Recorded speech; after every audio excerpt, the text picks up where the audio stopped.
Just in time for the co-main event. Ladies and gentlemen, you can't see it up front. Coming out touching gloves, we got Andrew Glenn. Check out the big dummy, Andrew Glenn. In red, we have Kattar. And in blue,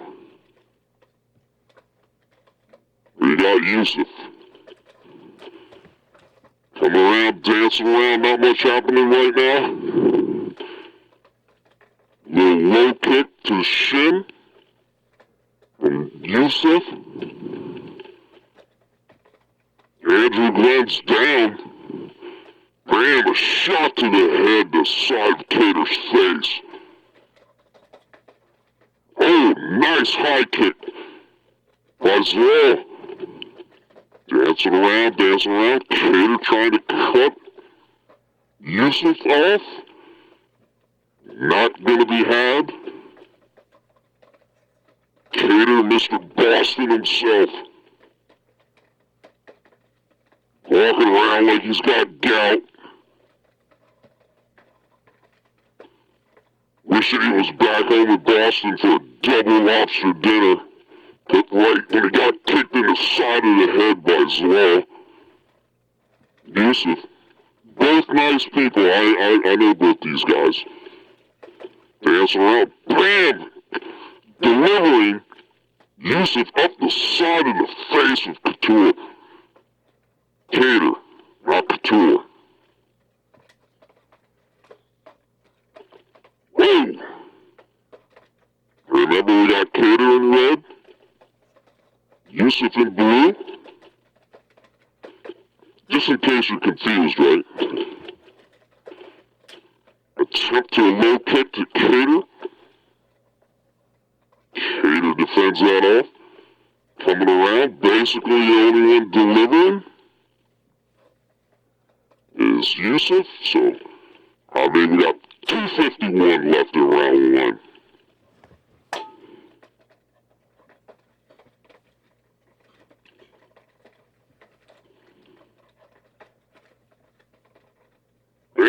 Damn. Couple punches being delivered, not much happening. Andrew Glenn still down. Yeah, this is UFC 102, Cannonier versus Robo. Bam, little shot to Kattar's side of Kattar's face. Kattar's wondering, hey, these boys in Boston don't fight like this.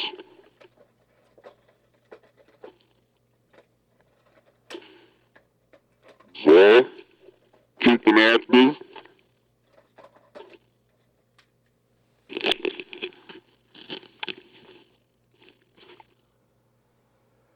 I tell you people, you just can't get a good referee these days. Andrew Glenn's always putting a little face plant down. Zalal on to defend right now. Kattar on the attack. Basically nothing landed. Youssef coming around. Getting a little... Again, not much happening. I mean, why is it every time I'm calling a fight, play-by-play, I mean, nobody's hitting anybody, you know?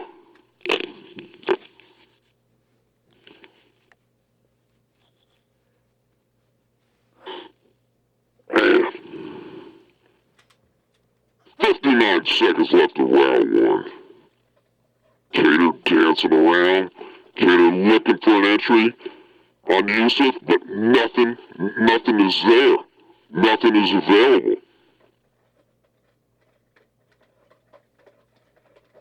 40 seconds left in round one. Calling out the time has been the most exciting part of this whole fight so far. 32 seconds left in round one. 29 seconds left in round one. Well, Kattar goes up high with the kick. Doesn't land. Youssef backing, circling around backwards. On the defense, it's kind of changed a little bit. Kattar seems to have Youssef running around. Youssef, what a great guy he is, man. Kattar's a pretty good guy too, man. Kattar's chasing down end of round one, ladies and gentlemen. Be right back.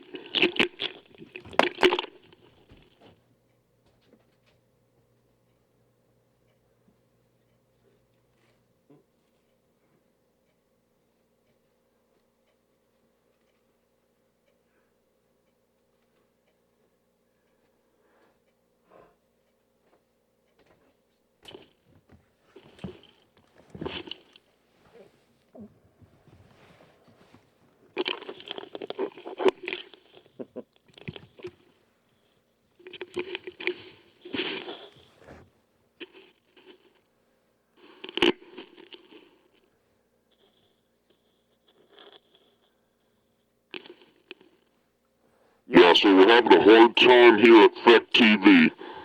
The last 2 days, the crew, usually we bring like a tractor trailer, okay?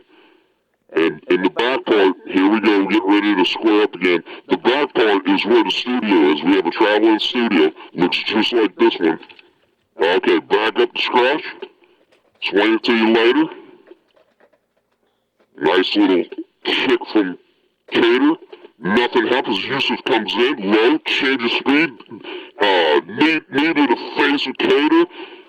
Youssef goes in for the takedown, just basically bounce off the cage. Nothing happens. Back out in the center of the ring. 4:36 left in round two. Ladies and gentlemen, your co-main event. Oh.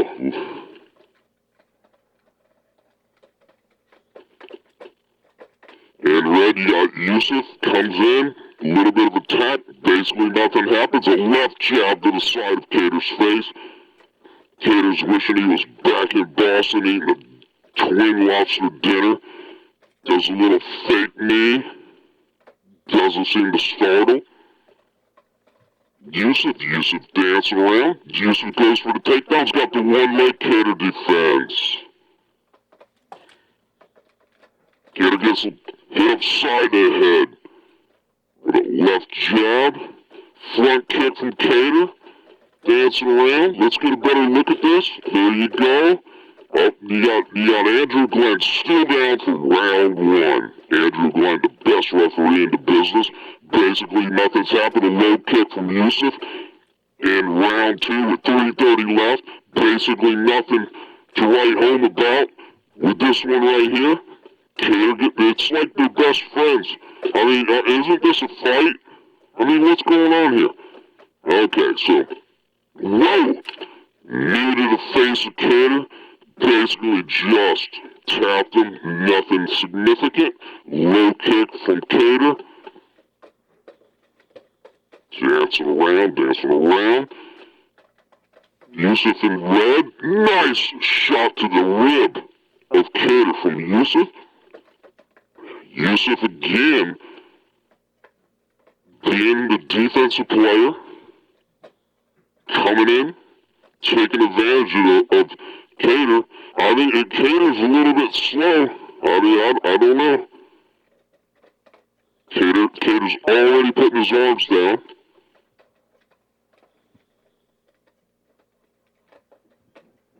Another takedown attempt by Youssef. Kattar defends. Youssef in red. Youssef dancing around. Left to right. The next round, we're going to have to get a new referee if Andrew Glenn can't stay off the mat. Here we are in the middle of round two with 1:57 left, and we have not had a referee this whole round two. Really not needed. For some reason, we're touching gloves out there. I didn't see anything happen. We're touching gloves at like 150 left. Youssef always on the run here. Kattar throws a haymaker. No doing.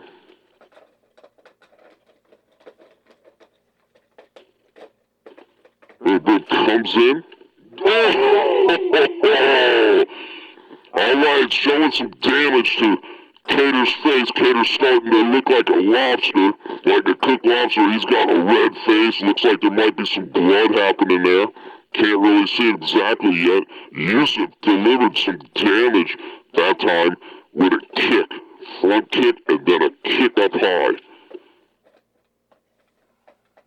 Rocking another little front little kick from Youssef. No big deal. Kattar just does a swoop. Kick there, nothing. Kattar's gonna try to connect. Kattar goes in. Left jab. Youssef looks at it like, hey, who let the mosquitoes in, you know? I mean, boom, Youssef goes for a takedown, and Kattar answers with a shot right to the center of the face. Kattar looked at him, wiped his eye, looked at Kattar and go, oh my God, you can actually hit me? It's like the first time you hit me the whole time. With 15 seconds left of round 2, ladies and gentlemen. 10 seconds left of round 2. Co-main event here, UFC Vegas 102, Cannonier versus RoboCop. Let me tell you a story about Cannonier too, and I didn't finish the last story yet. End of round 2, ladies and gentlemen, your co-main event.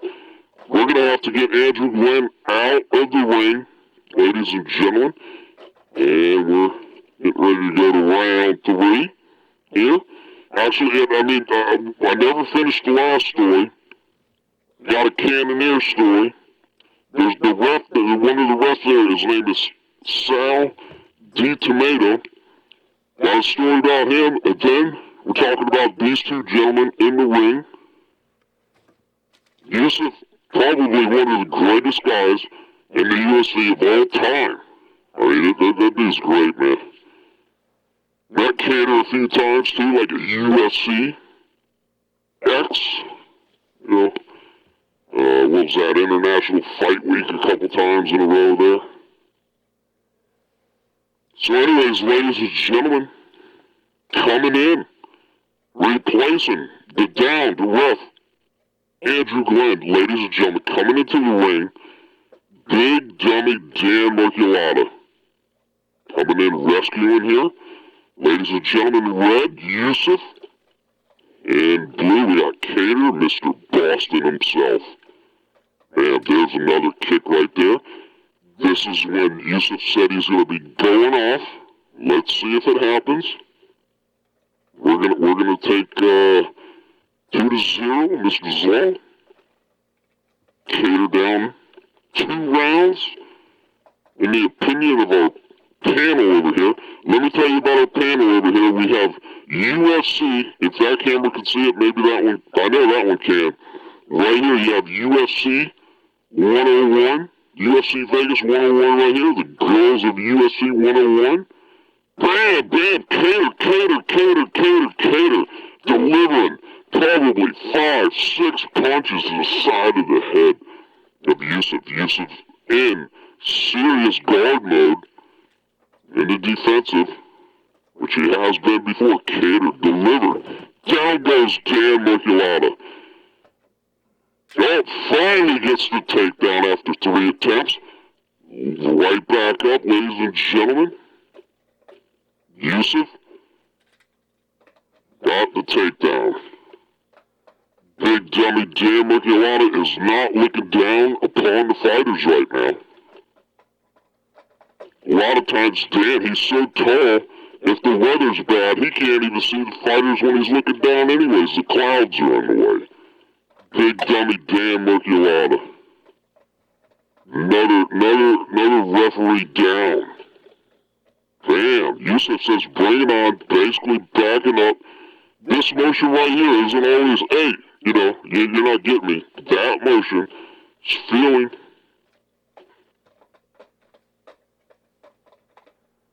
This, every time, I'm telling you, every time I get this setup right here, these guys don't fight.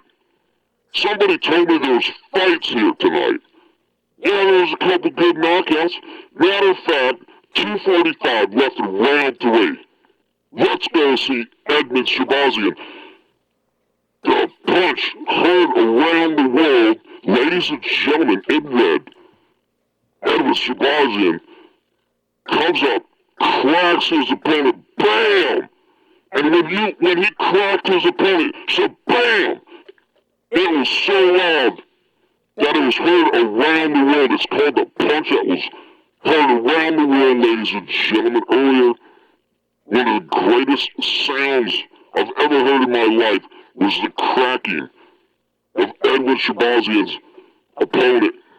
As a matter of fact, when he was down, he was telling the medical people to have his mom come to pick him up at school. I'm telling you, that's the way it is. 150 left in the Kattar Youssef fight. There was a few exchanges in here, basically. I mean, again, is this a fight? Oh, slam, slam, bam! Kattar spending a lot of energy, not connecting. The face of Kattar showing signs of being touched. Front kick from Zalal. Zalal has to duck down, get underneath, shimmy around, shibba-doo-doo, using the fence to get out of the way. Kattar stalking down his opponent. Okay. Yeah, so we got Kattar actually coming up on the punch count. Boom. Oh, over the top, Kattar not missing. The over the top looked like that was going to be it. A blow to the back of the head, but it didn't connect. I mean, sometimes you got to be happy when you can't connect, when you're going like this and punching a guy in the back of the head. And remember, it's okay if it's for the knockout. You can punch somebody in the back of the head if it's for a knockout, then you win the fight. That's it. 19 seconds left. On the defense, Kattar on the offense. Oh, back of the head, Kattar comes up. Ooh, Zalal's on the run. Mr. Youssef on the run. 4 seconds left, 3 seconds, 2 seconds, ladies and gentlemen. And we forgot to shake. We haven't. Normally I have 2, 3 people in here with the production. Nobody's in town today. The actual studio is here too. The traveling studio is here too.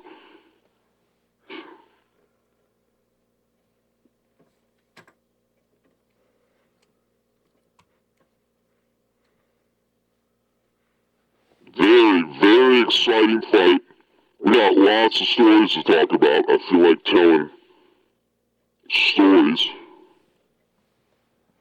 We're gonna talk about Sal Diamato, one of the judges tonight, telling his story about being with Mike Tyson. Basically all the boxing greats back in the day. His dad being Constantine Diamato, or Cuz. He's the one that discovered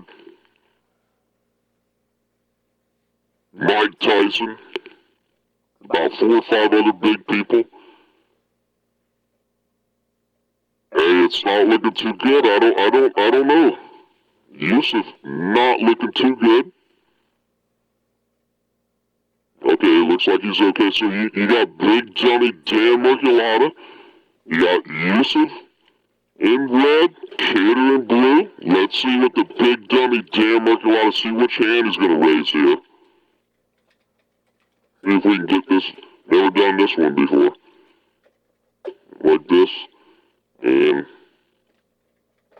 oh, so he raises Youssef's hand, which makes a lot of sense because basically that's the person who won it.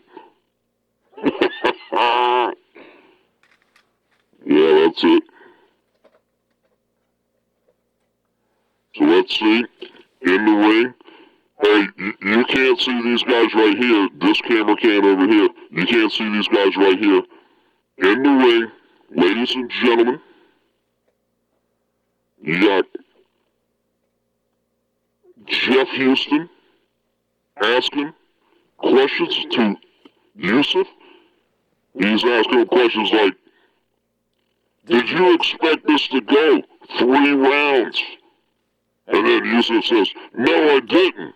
And then Jeff Houston says, did you expect it to be such a tough fight? I mean, you were on the advance, and then you weren't on the advance.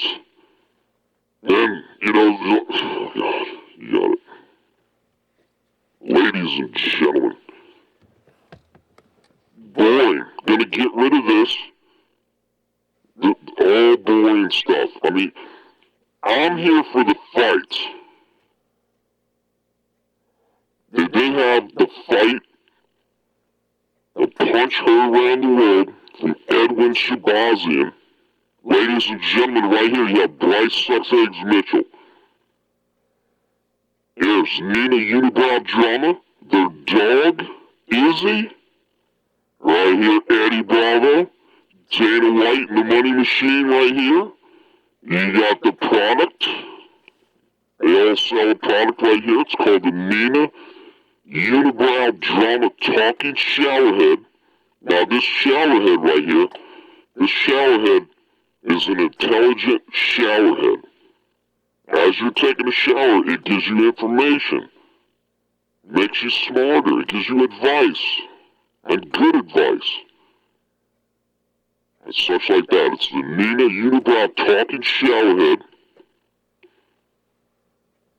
And you can't see this right here in the live feed right now. This, you can't see these guys right up front. This is DC. And in the middle right there's John Anik. And over here's Joe Rogan.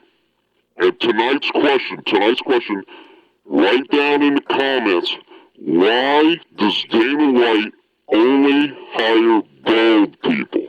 Now, I'm not talking about fighters. I'm talking about anybody else. Anybody else that gets hired by the company UFC. I'm not talking about hiring outside companies. I'm talking about who's underneath the UFC umbrella. Down in the comments, please write, why does Dana White only hire bald people? There'll be a prize for whoever gets it right, okay? So right up there, you got your announcers right here, your commentators, I should say. Dana White. Dana White always loves a good replay, right? So let's see. Earlier today, we had Edmund Shahbazyan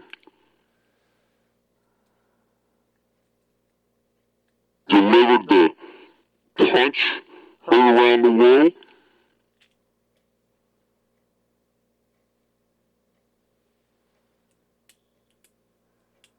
So earlier today, in red, Edwin Shahbazyan and the guy, his opponent, who when he was down on the mat, was telling the medical team to call his mom and pick him up at school. I'm serious. The other 2-3 people that are supposed to be running this studio right now are actually at the Apex right now. So, we get inside information here. I'm just telling you. So anyways, instant replay here, right? In red, Edwin Shahbazyan, and in blue, his opponent. Shahbazyan comes up, bam! Just bam! Opponent goes down, weebling and wobbling, comes over, shots delivered, shots. Big dummy Dan Merculata stops the fight. It looked like Edwin Shahbazyan's opponent was still coherent, but turns out he wasn't. He ends up laying over on his side, looking up at the sky like he's out shopping for mattresses. He's like, hey, this is a comfortable mattress. I think I'll take it. You know, he's like he's out mattress shopping, everything like that. So basically, crack to the side of the head. That crack was the loudest crack. I mean, we got people in the Apex right now. They said that crack was the loudest crack they've ever heard somebody's face make. That shot came up. It was like, so bam! And it was like, pop, pop, pop. I mean, it snapped. It basically vibrated the building. The punch heard around the world. Edwin Shahbazyan. Hey, listen, I interviewed all these guys. I mean, basically everybody on this card except for, like, you know, the debuts and things like that. So out walks the RoboCop. Let's get that. The RoboCop is going to be in blue tonight. Ladies and gentlemen, Gregory Rodrigues, Mr. RoboCop himself. Psst, psst, psst, out, spell it out, spell it out, spell it out, spell it out, spell it out, spell it out, spell it out, spell it out.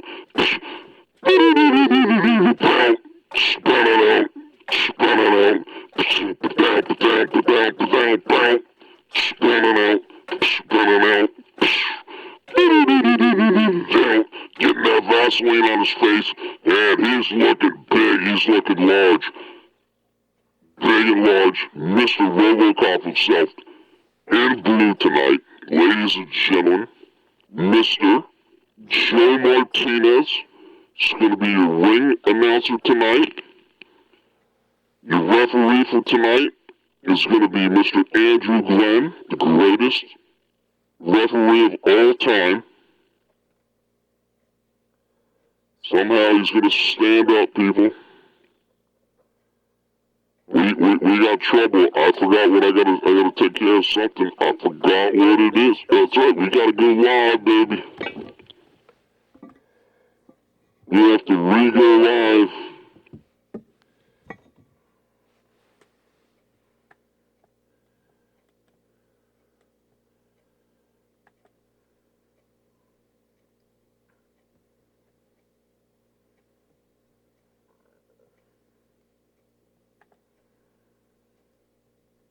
Hopefully I'll finish all the stories that I was going to do tonight.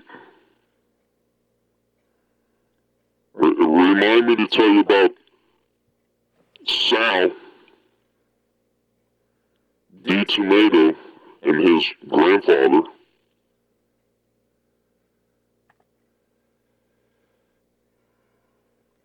Now normally I have people taking care of this stuff. It's unbelievable. I gotta do all this stuff. They're supposed to give me, like, timelines and all kinds of things.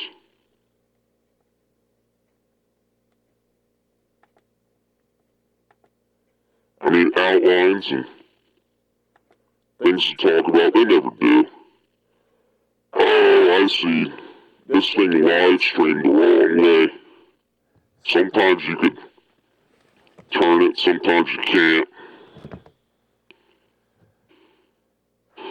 Alright, ladies and gentlemen, coming out, let me tell you a story about this gentleman right here. Mr. Jared Cannonier, walking out to the cage. Mr. Cannonier told me personally that his choice of career was going to be in law enforcement. So Mr. Jared Cannonier tonight happens to be fighting Mr. RoboCop. Cannonier was getting paid, I don't know, he said his career was definitely taking off. I think he said he was in the military. He's a military man, and then he wanted to be law enforcement. And then the combat sports career was going so good, he held off on the law enforcement career. Alright, there's a little inside information. I get around these guys all the time. Right, the Mr. Joe Riggs. I see him here and there. I mean, just name these people, right? You stick around, I'll tell you stories about everybody here. Even the big dummy right here, Dana White. You got Eddie Bravo. Okay? Bryce Sucks Eggs Mitchell. Nina Unibrow Drama and their dog Izzy. In comes Cannonier. Ladies and gentlemen. Now, spin it out.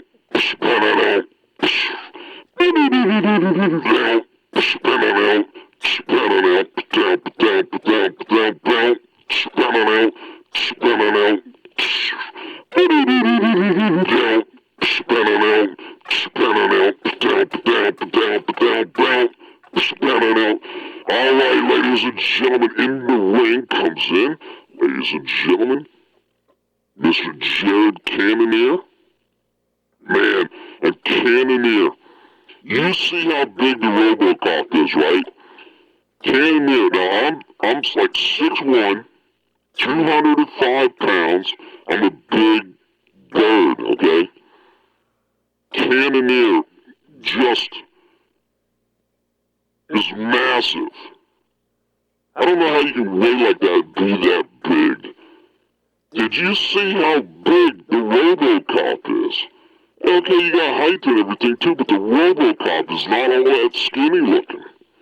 I mean, these guys are showing some muscle here. Right here you got Jeff Houston, Mr. Worldwide, ring announcer. Because Bruce Buffer, let me tell you something about Bruce Buffer. Bruce Buffer, you know that vertical he gets when he says, and now, you know, like that? His vertical has gone from like 6 inches to about 1/4 inch. I heard from back behind the scenes, Bruce Buffer's the day he doesn't get a vertical, this is the day he loses his job. You know who wants to come in and get Bruce Buffer's job? The big dummy Dan Merculata. And let me tell you something about Dan Merculata. Never eat pizza with Dan Merculata. Okay? You're gonna have to go back. We got a fight getting ready to happen right here. You're gonna have to go back and Simon Feck 1 Foot Cox backlog. Check it out. Why do you never eat pizza with Dan Merculata? Look it up. You'll find out later. If you don't already know. Ladies and gentlemen, the hot babes of UFC Vegas 101 or UFC Vegas LOL, the hot babes, Dude Cobra. These are your judges tonight. Cowboy, Hebus, Dern, Kid Karate, and Klein, ladies and gentlemen, those are your judges tonight. Right here, commentating the fight. This camera right here can't see all 3. I guess I can see 2, right? 2? Yeah. What do we got going on here? We're going to have to change that camera because this camera's no good, right? But up here you got Joe Rogan, John Anik, Toyota Tires, and Mr. DC right here calling the fight. They always show people, you know, in the main event, basically, who's cage side. Ladies and gentlemen, sitting in the audience, it doesn't look like it. He looks like a big dude. Ladies and gentlemen, in the office, in the Apex, today, you have Big Ben Rothwell. That's right, Big Ben Rothwell. Out comes Jeff Houston. And coming out, touch of gloves. Red, Cannonier, low kick. Shin delivers nothing. The Robocop in blue. Yellow shorts. Cannonier in red, white shorts. gear, coming around, each other measuring up. Finally, we throw a little sweeping kick, but basically nothing happens. I'll tell you what, we're going to get rid of Big Ben Rothwell. We got rid of him, he's rolling around.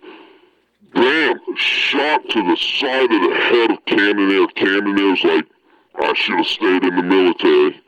Maybe I should have went into law enforcement. I got this RoboCop coming down, straight down the pike. I see those shots. Bam! RoboCop in blue. Bam! Smashes. Cannonier. Cannonier's going, oh my goodness. I took the wrong career. I should be in law enforcement right now. But right now, I am in the middle of a battle with a RoboCop. Ladies and gentlemen, Cannonier blue trying to get something happening.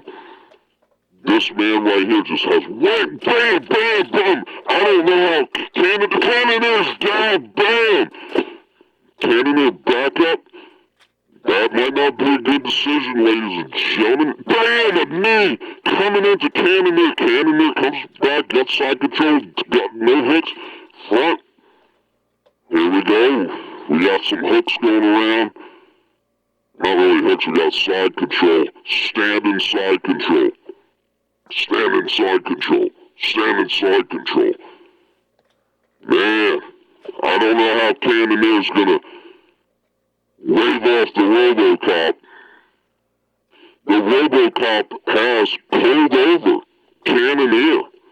Cannonier, happy right now, but guess what? Up against the cage is the RoboCop. The RoboCop comes in with a knee, bam, swinging, swinging, swinging. Oh, just roundhouses left and right from the RoboCop. Cannonier backing up, ladies and gentlemen. Oh, Cannonier. Wow. Cannonier's a tough man. We've seen a lot of tough guys in the UFC. Hasn't been exactly that much damage yet. Bam! A knee to the face of Cannonier. A mere shy kick. Yes. Using different elevation. Oh. We got RoboCop, goes for the takedown, gets the takedown, back up, one leg. In blue, we got RoboCop. Man, RoboCop delivering some shots. Basically, all the damage received is from Cannonier. We got Andrew Glenn laying down, Cannonier going down, just eating the punches from the RoboCop. I mean, basically, that's what you gotta do. You get in trouble, you eat the punches from the RoboCop, right? Bam! Big, you know, we're talking, oh, RoboCop takes it right from Cannonier, shakes his head, down goes Cannonier, Cannonier in trouble.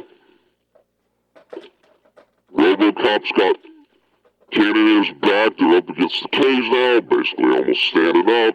Cannonier's got a hook in, Cannonier's using his other elbow for some shots. I can't call this, man, it's moving around too fast, ladies and gentlemen.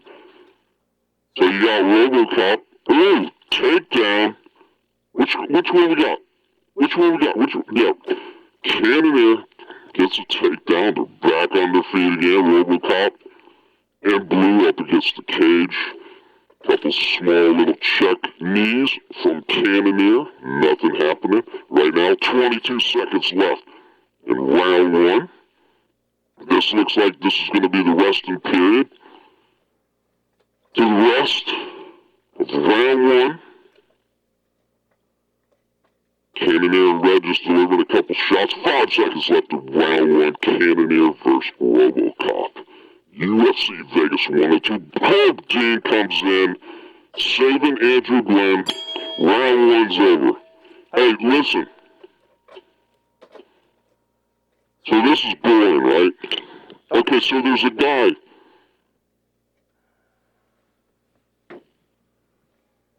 Reffing tonight, his name is Sal Diamato. It is round 2. Sal Diamato. This camera can't see it. This camera can see it right here.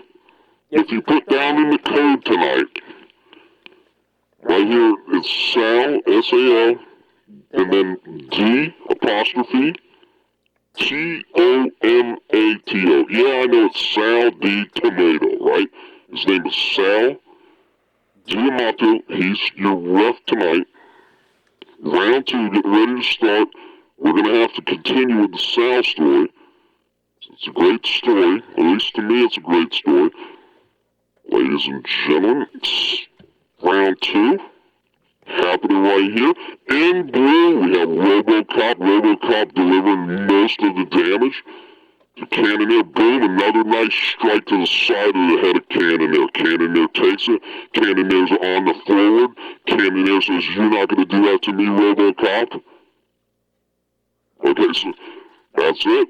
Basically, Cannonier's delivering about zero damage.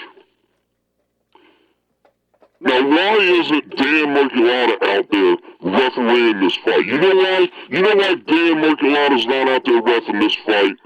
They draw like lottery. Just same with the judges.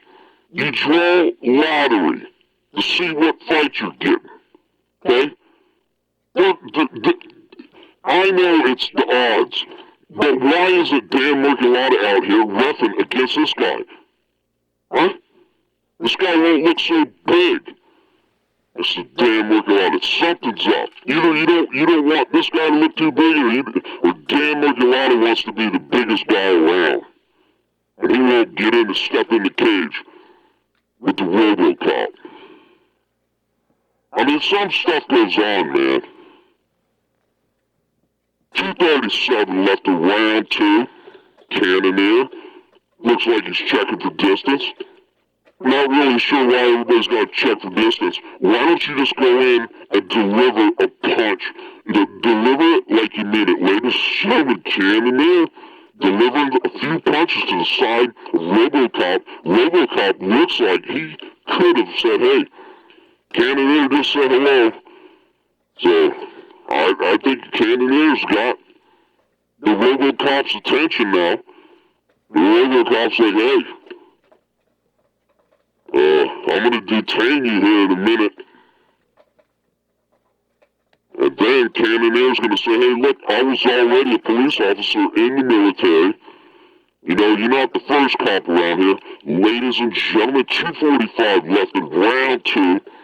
Man, Cannonier delivering, Cannonier connecting, Cannonier with the shorter reach. Cannonier's getting in there, Cannonier's getting in there. What do we have? Do we have RoboCop? Nobody works on cardio. You hear me? Nobody works on cardio. And lifting weights is overrated. Carrying all that muscle, too. Bunch of idiots. I want Cannonier to win, okay? I know Cannonier more. Don't think I'm not thinking so. And it's not that I don't want anyone to win. I want the right man to win. But now Cannonier's coming around. I didn't think this was going to happen. So here you go.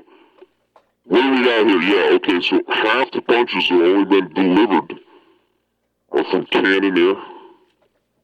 It's 2-1 punches from Mr. RoboCop, but Mr. RoboCop's starting to feel it. Mr. RoboCop might have punched himself out, huffing and puffing. Mr. RoboCop, the right side of the eye, showing some blood. That's it. That's right, Cannonier. Cannonier. Wow, these two guys right here. This is what Barbie dolls are made out of. I mean, a grown man playing with Barbie dolls. You got Ariel Helwani. Do you see all that stuff in Ariel Helwani's, behind his desk and everything? Grown men having, posters and everything. A grown man, like MMA Joey. Okay. Here we go. Oh, boom. Cannonier gets knocked down, gets the takedown from laying on his butt. Back up. Cannonier's got the RoboCop up against the cage. Then, a knee. This is, we'll call this the knee fight. Lots of knees. Cannonier just delivered a knee. Back out, walking around in the open territory. Ladies and gentlemen, Cannonier. 20 seconds left in round 2. Cannonier, they're locking up right now. Cannonier delivers.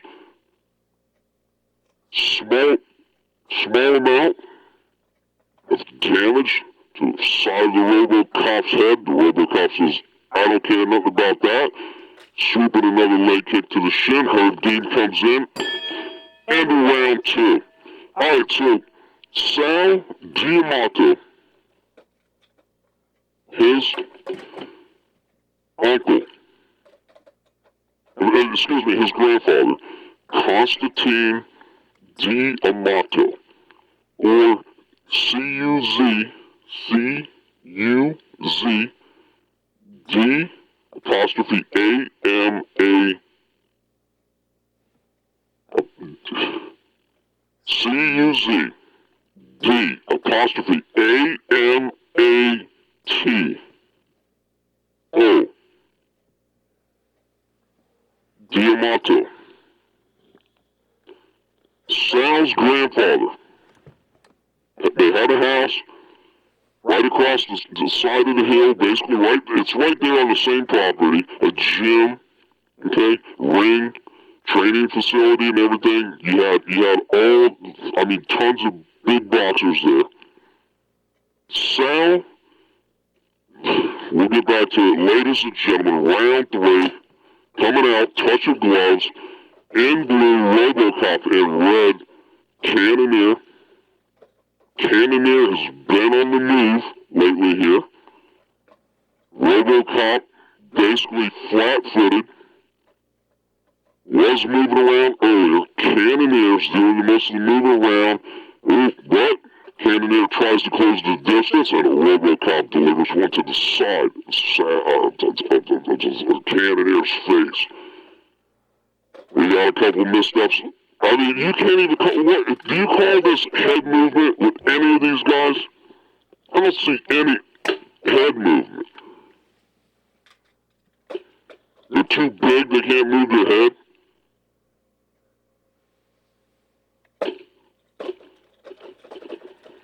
Okay.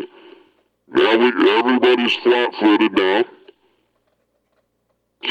We got the RoboCop getting up against the cage here, delivering a nice shot to the rib of Cannonier. Cannonier coming in, a little shin kick. RoboCop tries to deliver one, blocked by Cannonier. Cannonier delivers, RoboCop answers. RoboCop with a nice shot, you've seen it coming a mile. Cannonier can't defend it. Cannonier is looking like he wants to strike something fierce. We got 3:30 left in round 3. Ladies and gentlemen, that's around the apex we have. Las Vegas, Nevada. Cannonier coming in. Cannonier has lost some of the gas that he had. I don't know. It's like the gas tank had a leak or something, you know. Cannonier coming in a little in red, the blue, answer back, kick the kick, 2:59 left in round 3. This one, of course, the main card. We'll be going 5 rounds. Cannonier, keeping the jab out, keeping the RoboCop off. RoboCop takes one to the side of the face, the left side of the face, and he looks at Cannonier and he says, whoa, when did you wake up? And Cannonier said, I woke up at the end of last round, chump. Bam! Shot to the face of Cannonier. Nothing hurts the Cannonier. Well, as soon as I said that, Cannonier staggers. Not really sure he's hurt. Cannonier in red. Herb Dean backing up, getting out of the way. Bam! Nice shot from the RoboCop to the side of Cannonier's face. Cannonier's face is not showing any kind of damage at all. Yet has taken quite a few shots in red. Cannonier, little swoop shin kick. Of course, misses, right? Boom. Couple delivering punches from the RoboCop. Up against the cage, now showing damage on his face. Ladies and gentlemen, with the almost takedown. Whoa! Cannonier rocked the RoboCop here with 1:35 left of round 3. Oh, uppercut from the RoboCop. Cannonier takes it. Cannonier's got his mouth open. Cannonier's gasping. Cannonier still looks like he has some energy, but he's got his mouth gasped open. RoboCop in red. Excuse me, RoboCop in blue. Tries for a takedown. Has zero energy. Goes for the takedown. There's no, it didn't mean it at all. Just basically ducking out of the line of fire from Cannonier. Cannonier is looking like the shots to the body. Okay, RoboCop needs to go to the body with Cannonier right now. I see Sal Diamato on the TV screen, ladies and gentlemen. We need to talk about him. RoboCop goes for a takedown. The takedown attempt is embarrassing. Dana White, this is what you gotta do, Dana White. 21 seconds left in round 3. Dana White, if takedown attempts look embarrassing, I know people move, okay? People move, but if it looks, nobody moved out of the way, but you go for a takedown attempt, and it just looks embarrassing. This is a fight competition. These takedown attempts, take almost all of them from RoboCop, makes this organization look stupid.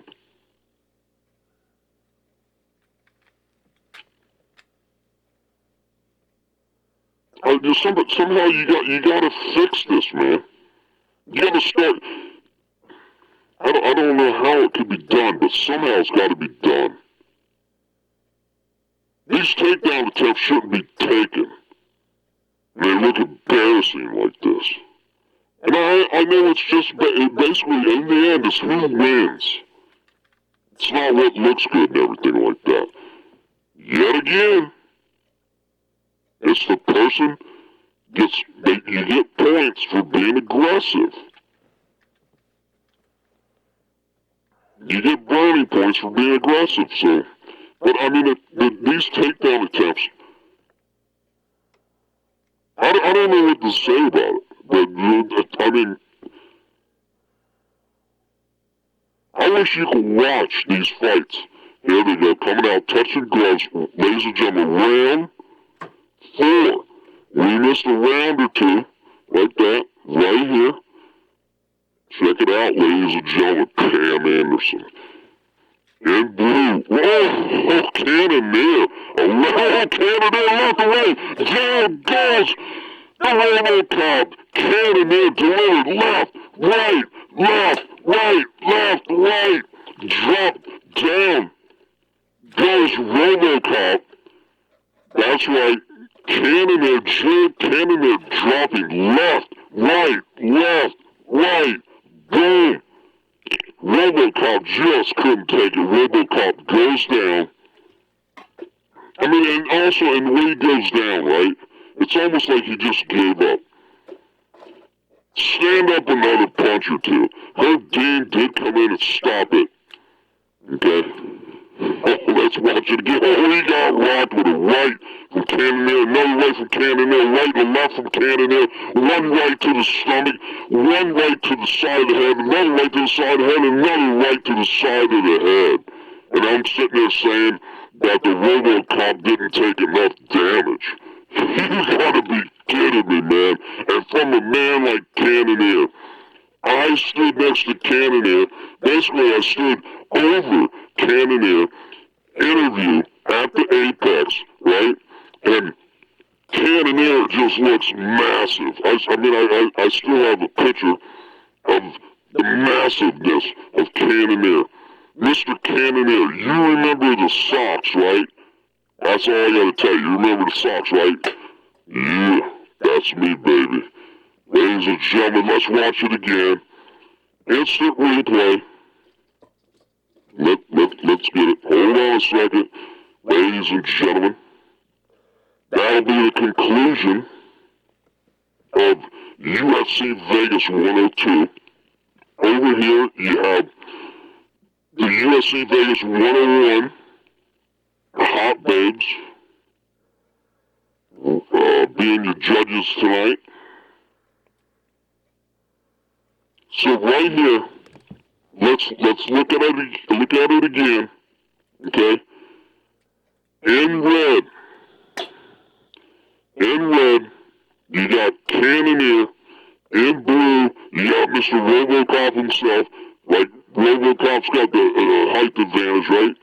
Cannonier comes in left, right, left, right, right. Down goes RoboCop, coming in, another punch on the way down. Herb Dean is already there. RoboCop's holding the side of his head like he's like, hey, I mean, what happened? What happened is you gassed yourself out, you big idiot. RoboCop is an idiot, okay? We're talking about who's in your corner. Last week, I put Big Ben Dan. Big Ben Dan. I put Ben Rothwell in Sean Strickland's corner in the 5th round because I'm like, Sean Strickland's coach stinks, and I know Eric Nixick myself personally, okay? Basically I know everybody, okay? And what I'm saying tonight, either the RoboCop is not listening, or it's a stupid fight plan. You need to calm your guy down a little bit.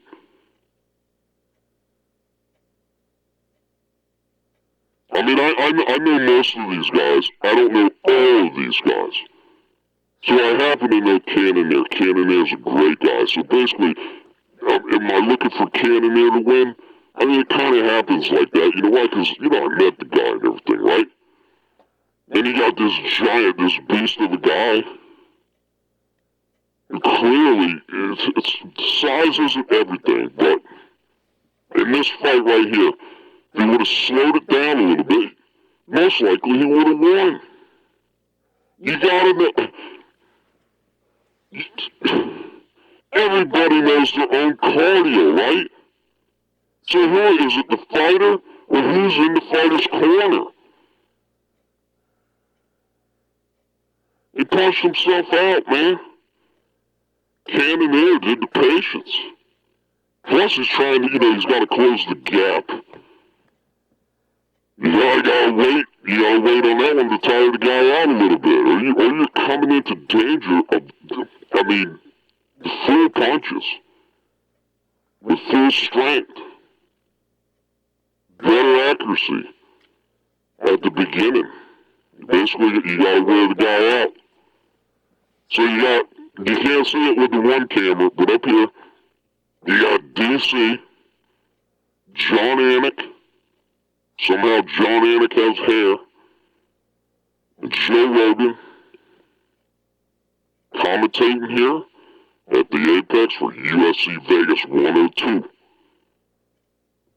And over here, you have Dana White right here with the money machine. Some people call it a one-armed bandit, slot machine, whatever you want to call it. But Dana White doesn't go far unless he's around the money machine. You know what I'm saying? The money machine does run on batteries. Might show you that a little bit later. Right next in front, Dana White, you have Eddie Bravo. Next to Eddie Bravo, you have Bryce Sucks Eggs Mitchell.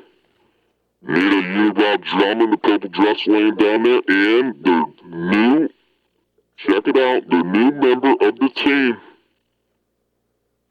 These are the people that, some of them aren't in the UFC right now.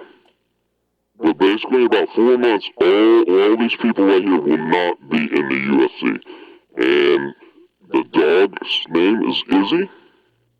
Their new dog, Izzy. Need a unibrow drama. You got Bryce Mitchell, Eddie Bravo, and Dana White for Team Purple. And Need a Unibrow Drama has a new product out that the team is on a promotional tour. It's called the Nina Unibrow Drama Talking Showerhead. Now this showerhead gives you advice, tells you facts. Basically, as you take a shower, you're learning something, okay? You're getting correct advice.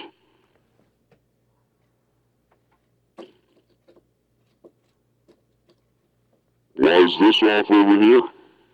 We don't have anybody in the studio running this stuff. Why do I gotta do it?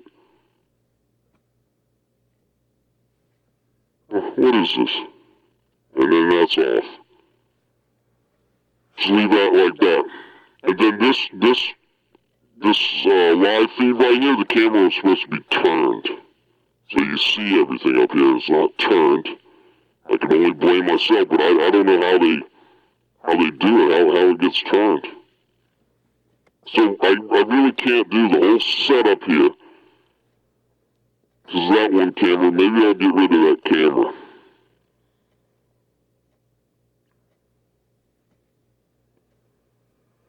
Alright, so Sal D'Amato, the judge, one of the judges tonight, in the Apex tonight for UFC Vegas 102, Cannonier versus the RoboCop. Sal D'Amato grew up, his grandfather, born in 1909, lived, or was it 1905? Lived to 2001. His grandfather discovered Mike Tyson, had about 4 or 5 other huge boxers, a lot of underboxers, had a lot of trainers underneath him that went on to big things. Basically, Sal's dad, besides, like, say, Don King, is one of the biggest influencers or whatever in the boxing world. So, as a kid, Sal used to have to go around and do, like, janitorial duties, okay? And when I say duties, we're talking about duties. Sal D'Amato, the judge tonight, Sal D'Amato, used to go around and clean up Mike Tyson's crap.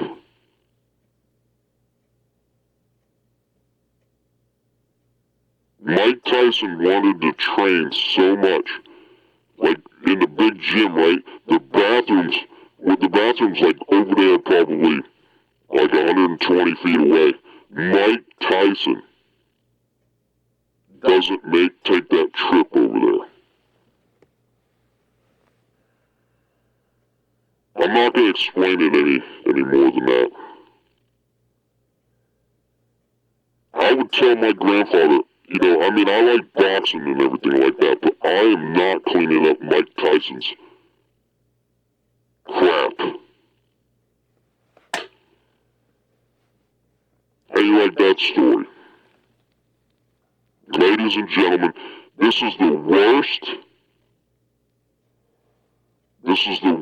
live feed I've ever done. I guess that last one, it ended in round 4, I guess.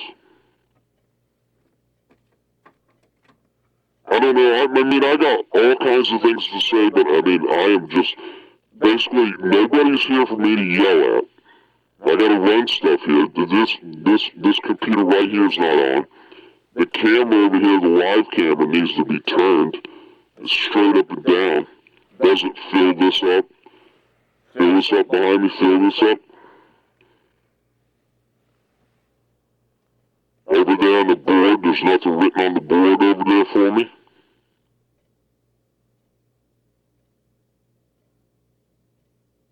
I don't know, maybe we could do a phone call. See, Bryce, okay, how about this? Bryce Mitchell has been trying to call Nina Drama, to have Nina Drama interview him before the Jackson podcast. Okay? Also, check out my MMA Guru 6-minute, 2-second long video. You just look it up like that. MMA Guru 602, or go to Simon Feck. You're here right now. Go over to playlist. Go to MMA Guru playlist and find out why the MMA Guru will not finish out the 2025 season. Okay, so you have Bryce Mitchell has been trying. Yeah, that brings me up another thing too. The Jackson podcast. Do you know that gold is not needed? Only 9% of gold that comes up out of the ground actually gets put to use. Well, 50% of it gets put into jewelry. Another 40% gets put into gold bars. So right there, 90% of gold that comes up out of the ground, it gets put 50% into jewelry, 40% into gold bars, 1% basically not listed as like artwork or whatever else you'd use for gold, right? Building products, I don't know, whatever. Only 9% gets used in like the electrical, the circuits, the electronics. 9% of gold. There's 82 countries that have child labor laws, or forced labor, or child slave labor because of gold.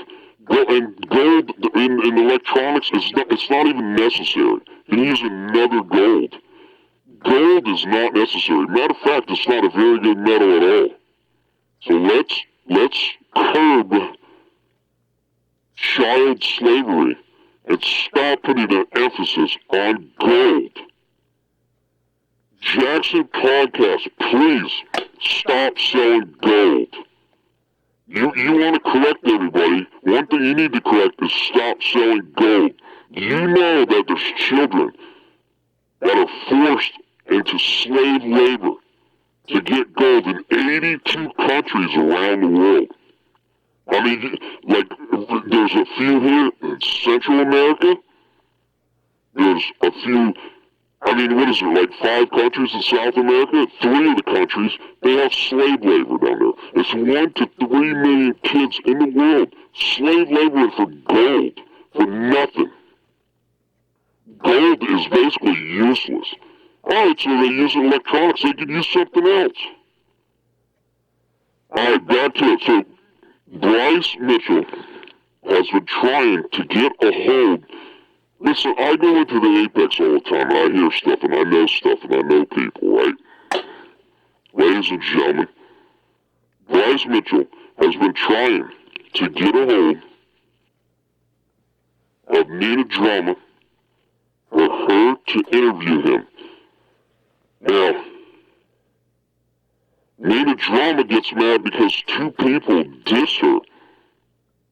And, she went on that rant and everything. Oh, so-and-so won't let me interview him. And then, this person won't let me interview him. I reached out to him. And they don't want her to interview him. 2 people. Bryce Mitchell has been calling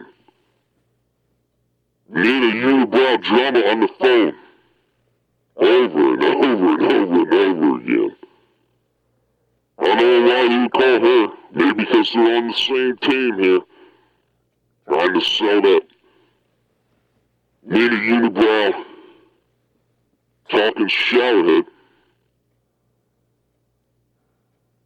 Unbelievable, man. Can't we just like get along?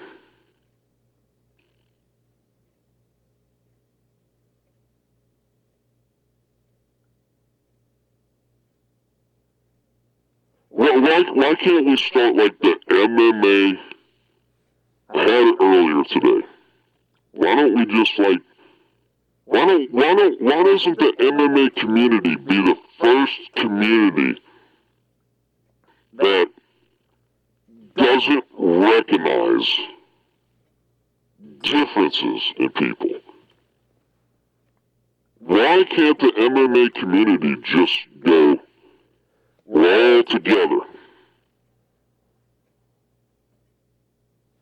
Right? Somebody start that, would you?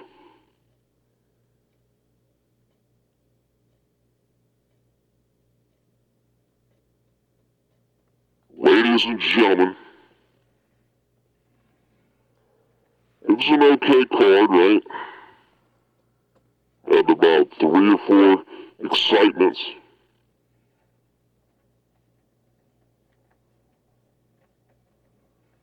I see we got Usman on the TV right now. Let me tell you something about Usman.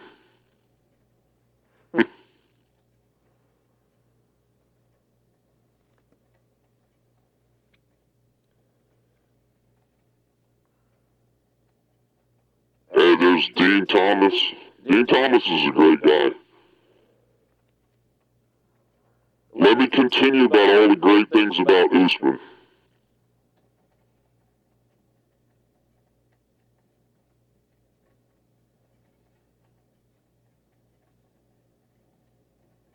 Just about finished with all the good things about Usman.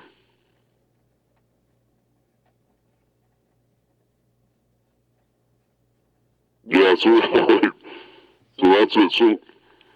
So like Usman, right? You know how like, okay, so like Michael Chandler wants to come out and be like, this nice guy and everything. What do you think Michael Chandler is like behind the scenes? Yeah, exactly. Michael Chandler's basically the opposite of what you see.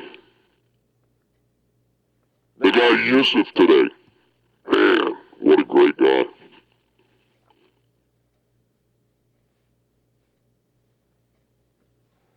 Yeah, so Usman, right? Well, how do you think behind the scenes like Usman is? Think he's a great guy?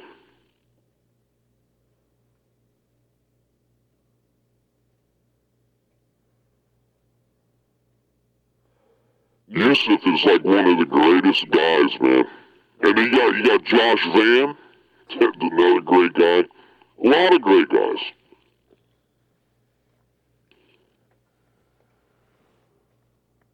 I got a feather in my face. A feather. I was doing something earlier and I got a feather in my face. My mouth, I can't seem to shake this feather in my mouth. Dean Thomas, great guy. Petroski, enjoyed meeting Petroski. I forgot who's all on the card. I got here late. I was out back at the railroad tracks, right? Around here, the railroad tracks at night, it's pretty wild.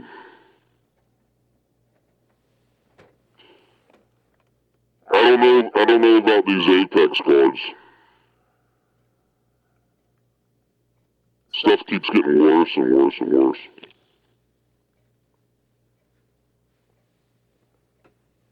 Why does this keep going on?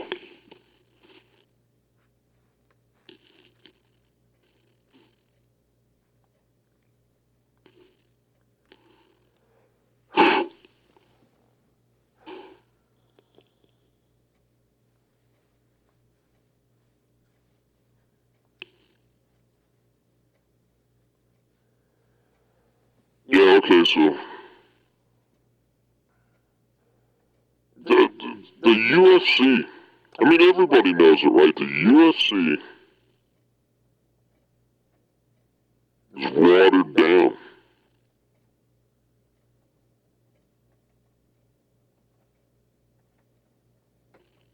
It's hard to go backwards and have less fights, though.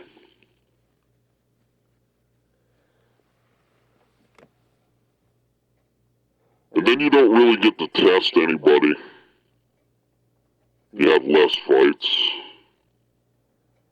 But here's what can happen with less fights. I'll tell you, man. Having some trouble here. If you have less fights, Dana White, if you have less fights, you could build more superstars. And then basically, you know, Dana White's going to be on. He already knows the answer. If you have less fights, how can there be more superstars? I know it's because there's too many people to pay attention to. And then you can learn more about one person if you have less people, which means less fights. Do all this testing and everything where we don't have to watch it. But now you gotta put that on TV. So now we gotta watch that. This is basically testing grounds right here, man. This stuff shouldn't even be on TV. Although the Cannonier fight was a great fight. It was a good fight.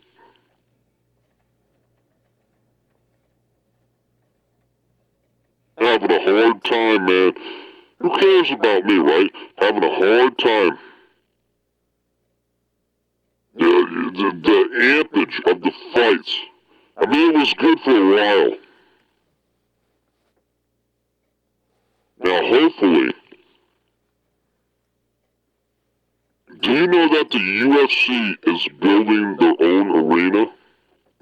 I mean, Dana announced it probably, I don't know, 4 months ago. The UFC is building their own arena. Built for arena fights. It's not built like a basketball court. And I think three other sports are gonna, or three other companies are going in on, I think it's 4 companies. So the UFC and 3 other people, 3 other companies, 3 other sports, I don't think they're all sports, they're building their own arena, which is going to be in Las Vegas.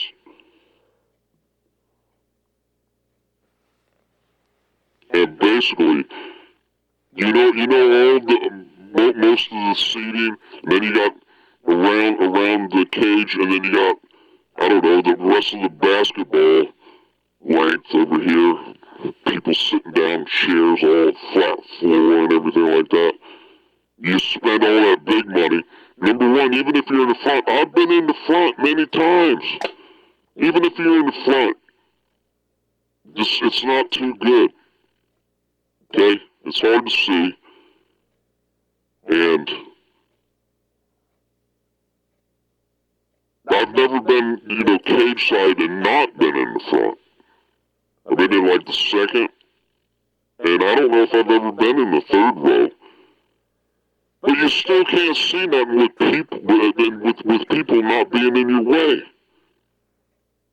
Now you got the basketball arena, like a T-Mobile there in Vegas. You have that big area back there, tons and tons of chairs all at the same level. And I know one guy, he spent $3,000 for each ticket, $6,000 to sit there. And he's like 20 rows back. He can't see a thing. Alright, so the UFC and a few other people are building their own arena. Check this out, right? Dana hasn't let anybody in on this, right? UFC is building their own arena. Now, basically, all the seats are going to come down. Like, it's like tennis, but even smaller than tennis, right? So it still looks like the arena, except for the floor is square. The floor is not rectangle like a basketball court. It's square down here in the middle. Dana White, this is what the UFC is going to have. Dana White, you can bear, okay, I see, maybe like this. Dana White is going to have, you're going to have seating that comes basically almost all the way up to the cage, and it's going to start growing, right, like this. And then, you know, you got a couple other levels and everything going up, right? But everything's close in. If you have this end down here and this end down here, so if everybody has a great seat, everybody has a great experience, right? So that's all, that's great and everything like that. Now let me tell you something, the best part about the whole thing, right? You ever go into like, the top, I don't know, what's it called in Toronto? In Niagara Falls there. It's like the Space Needle or something, I don't know what it's called. And you go up to the top there, and you sit next to the glass window, and then the tables, it slowly spins around. You don't really feel that you're spinning around, but everything spins around. Basically, you're going to see all the scenery around Niagara Falls, whatever. You know what I'm talking about. The little slow rotating bar that goes around, basically. In the new UFC arena, you're not going to have a lot of floor space. You're going to have the seats coming right down to it. Okay, intimate. Ticket price is going to go up. Because everybody's going to have a great seat. You're down low. You know how, like, the cage, you got, like, what is it, 8, 9, 10, because you got the door and everything. You got those upright posts. You got the stupid camera guys trying to hide behind these posts, right? And you get a seat right here, and they got this post in the way all the time. Dana White's new arena, the floor is going to change, okay? For UFC events, you got all the seats coming up like this. You ever see those Las Vegas shows where the floor comes up and it's hydraulic floor, and it comes up and it moves around? I mean, it's huge, right? And the whole floor changes. Okay, that's what this thing's going to have, right? But so for the UFC, all the seats come right up close. The floor comes up, spins around, does whatever it is. You got seats like this, connects to these seats like this, and like this. Everybody's got a good view. To make it even better, underneath the cage is a hydraulic. And the floor is, it's going to be flat. It's like this. That's why I got this thing. It's going to be flat, with the rest of the floor. There's like a little rubber. And this is going to be good for, like, in the round concerts, everything like that. Slowly turns around. You get the point, right? Dana White is the man. So throughout the night, this cage might turn around. It's 6 hours. Might turn around 5 times, complete around. Going so slow you don't feel it. So eventually you'll get to look at wherever your seats are. You'll be able to look at the back of the head of Dana White. The guy, Dana White right here. Dana White, the guy who loves to hire bald people. Look around at everybody that Dana White hires. I'm not talking about the fighters. Everybody that Dana White hires is bald. So anyways, the new UFC arena, as the seats are going to come, it's being built by the UFC and 3 other companies, I believe it is. 2 other sports and like an entertainment thing. The floor changes. It's not like you roll these seats in and everything. We're talking about the floor. The floor comes up and switches around, does these hydraulic things and everything like that. It could be like a basketball court, and then the next thing, this shifts. Like you got, what is it, the Los Angeles Chargers, right? Their new thing, you got that high, pavilion type situation, that high pavilion type situation. And underneath it, you have basically your building, right? So with the floor movement, it changes. The floor is going to spin ever so slowly, so you get better. You'll be able to see the back of Dana White's bald head. You'll be able to see the back of the bald head of Joe Rogan. You'll be able to see the bald head of John Anik. You'll be able to see the bald head of Daniel Cormier.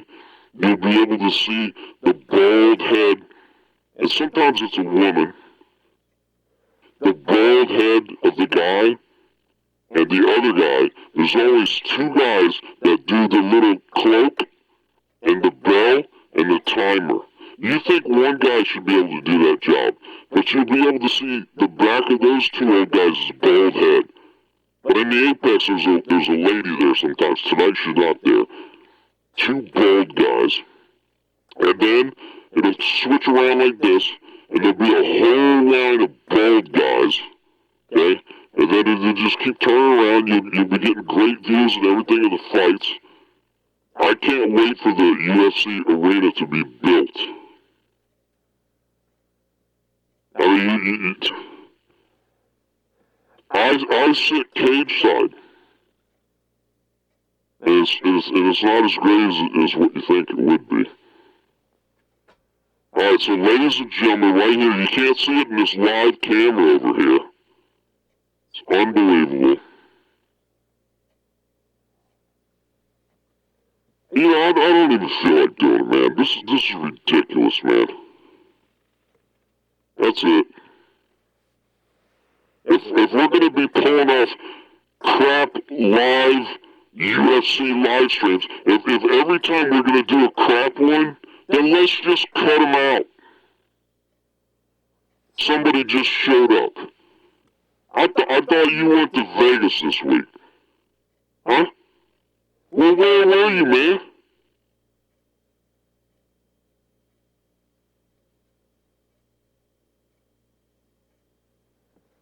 That's what I thought. Listen. I'm signed up with a month-to-month contract here, man. I'm not going to be doing all this stuff. This is embarrassing. I'm Simon Fett, 1 foot cock. I'm an MMA legend. And you got me doing this stuff here, man. Who was doing my outline for tonight?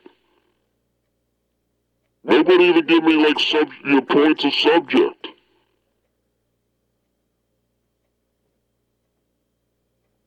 I mean, this Feck TV stuff. As a matter of fact, I'm going to take my name when I leave too. This isn't going to be called Feck TV when I leave. I didn't sign my name over for that. It's only Feck TV when I'm here. As a matter of fact, pull the name Feck TV off right now. If we're going to be doing live streams like this, pull my name Feck off of Feck TV. This is embarrassing, man. We don't even come on until the co-main and the main. We missed 2 good knockouts. I mean, I'm not going to be doing this, man. This is embarrassing. We know more than any other, we know more than Jackson podcast. You think Rampage Jackson knows all these people like we know them? We have the most insight of anybody. We have more of an inside than, what's his name, Sean O'Malley, a good friend of ours. We have more inside information, and we come across these people, we talk to these people, we're more in the know than Sean O'Malley. And then look at his live podcast. They sit around, scratch their nuts. And they do a better job than this. What's his name? Arnold. What's his name? Arnold. He's like on the injury list or something. Arnold Allen or Allen Arnold or Arnold Allen, whatever he is. That guy does a better show than us, and he sits on the couch and scratches his nuts and talks to his phone. Sitting over there like this. He doesn't even give you a good angle that you can see him or anything. Just like this. How are we supposed to do a good show when we have a camera angle like this? You got all this stuff around here and they can't see it. I mean, look at this setup. We got a great setup. I mean, you got, look, I mean, who doesn't want to see a grown man playing with dolls?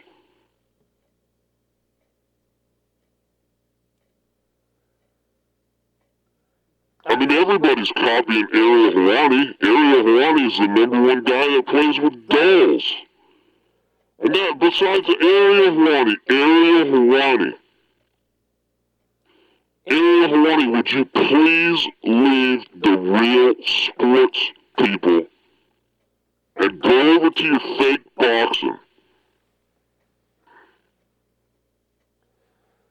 Ariel Helwani,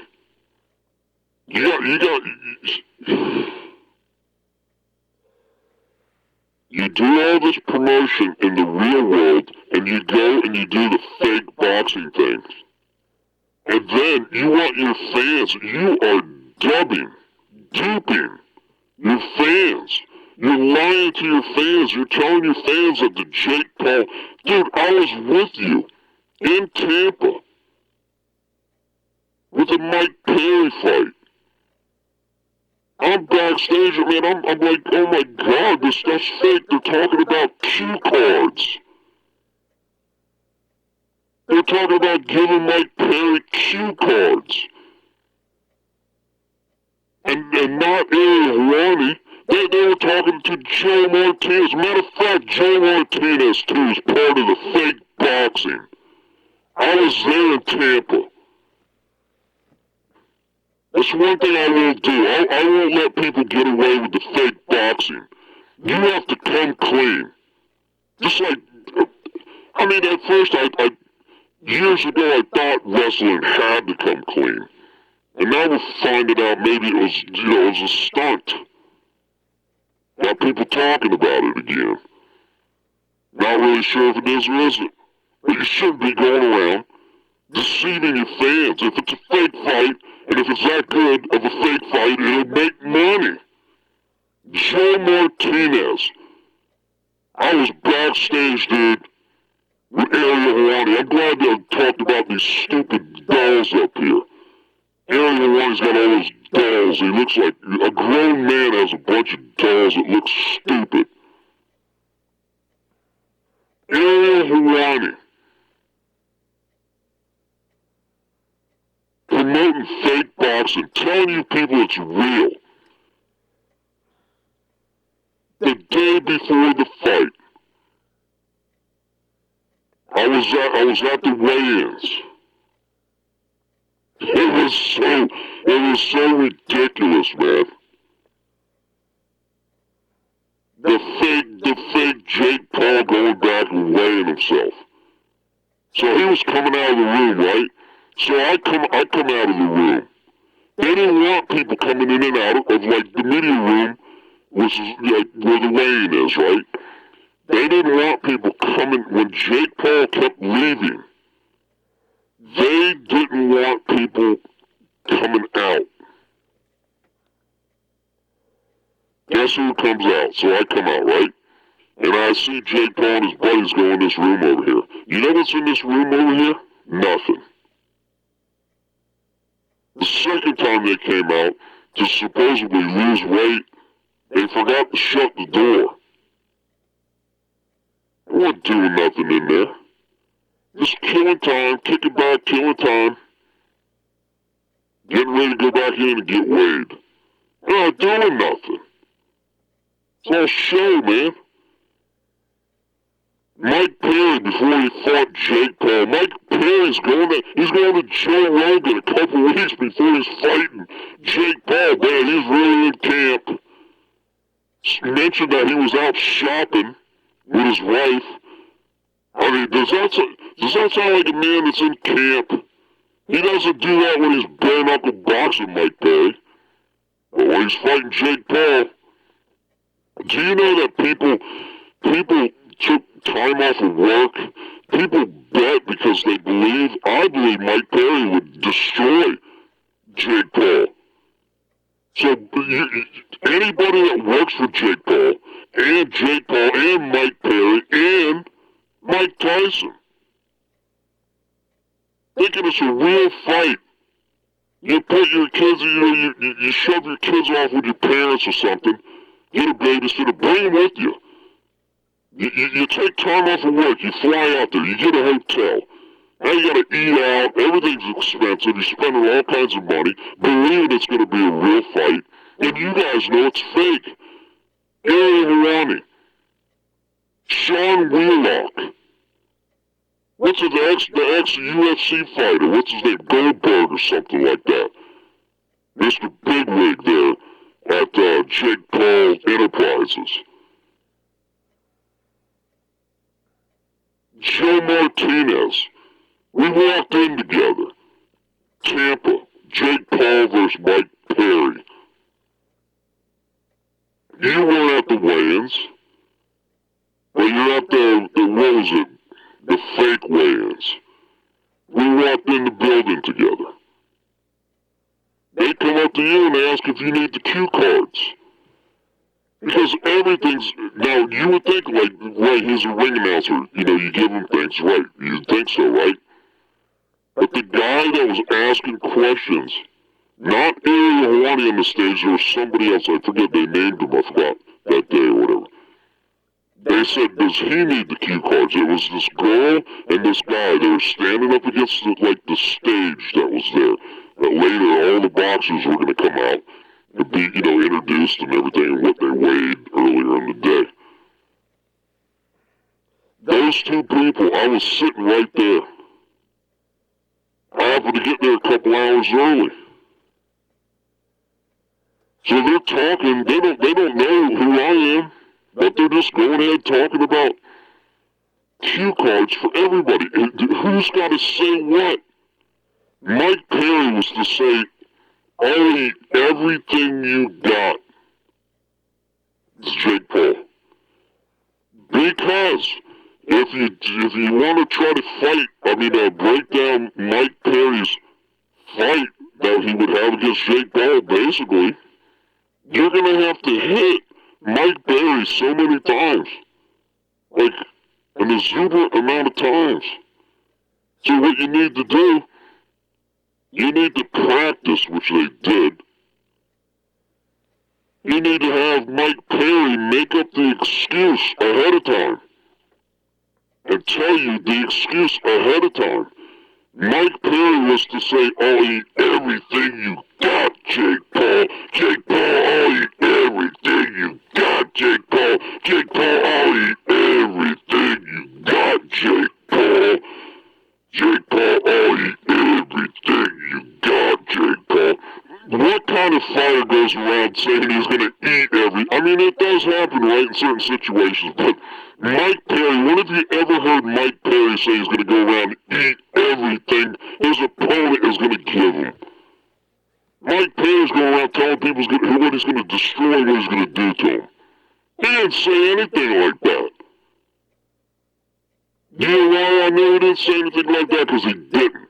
The thing is, I was there, and the whole thing was all set up ahead of time. Oh yeah, nobody was questioning Mike Perry thing, but I was there. I mean, this guy had his cue card. And then, later on, when I figured out When Mike Perry, I go, that's it, I'm done, man, that's it. When Mike Perry's sitting there saying he's going to eat everything Jake Paul has, the next day, the fight goes on, right? Got a little feather in my face from earlier activities, you know what I'm saying? So, the next day the fight goes on. Ariel Helwani says right away, I mean, the fight wasn't even 30 seconds old. You look it up. Jake Paul versus Mike Perry. Mike Fake Boxing Perry.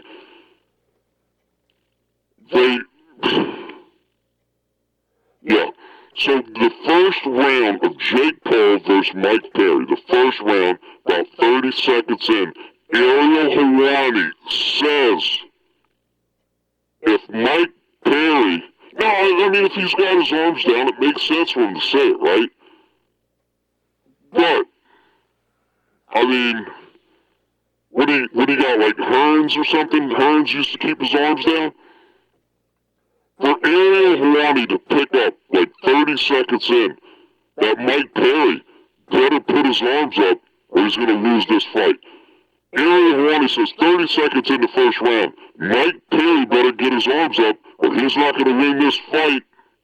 The day before, Mike Perry says, I'll eat everything you got, Jake Paul.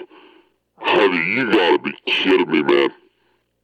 So, you know, they practice ahead of time, right? So, you know, I'm back there, I'm backstage. There's certain things, I'm telling you this, and then I can't tell you certain things that people actually told me. I'm just telling you what I observed, so I don't get somebody in trouble or something, right? Nobody was going around saying, because nobody cares about Mike Perry. He's not a big enough name, right? Mike Fake Boxing Perry. They asked Sean Strickland to do it. Sean Strickland's got a career going, right? Sean Strickland stays straight. No fake boxing for Strickland. Alright, sorry about that rant, right? But anybody, you know, like Sean Willock, you went down the fake road. Anybody that goes down the fake road of boxing, well, we know wrestling, you know, we know it's not real. But if you're trying to promote something that making people believe it's real, and you know that you're not putting something real on, that's why Ariel Helwani had to switch all his stuff up. Because Ariel Helwani, if you're gonna represent real sports and you're gonna represent fake sports, we don't want you around. That was the shuffle for Ariel Helwani right at that time, right at the Mike Perry time. Because that's when he went to the dark side with Jake Paul.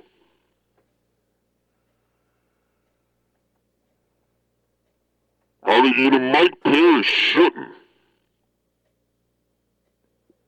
Obviously, I don't own BKFC, but Mike Perry be down the road. David Feldman, you should have never gave him the okay to do that in the first place. You're lending out your real fighters to go. Maybe you didn't know. What does that do to the BKFC when you got the face of BKFC, Mike Perry, out fake boxing?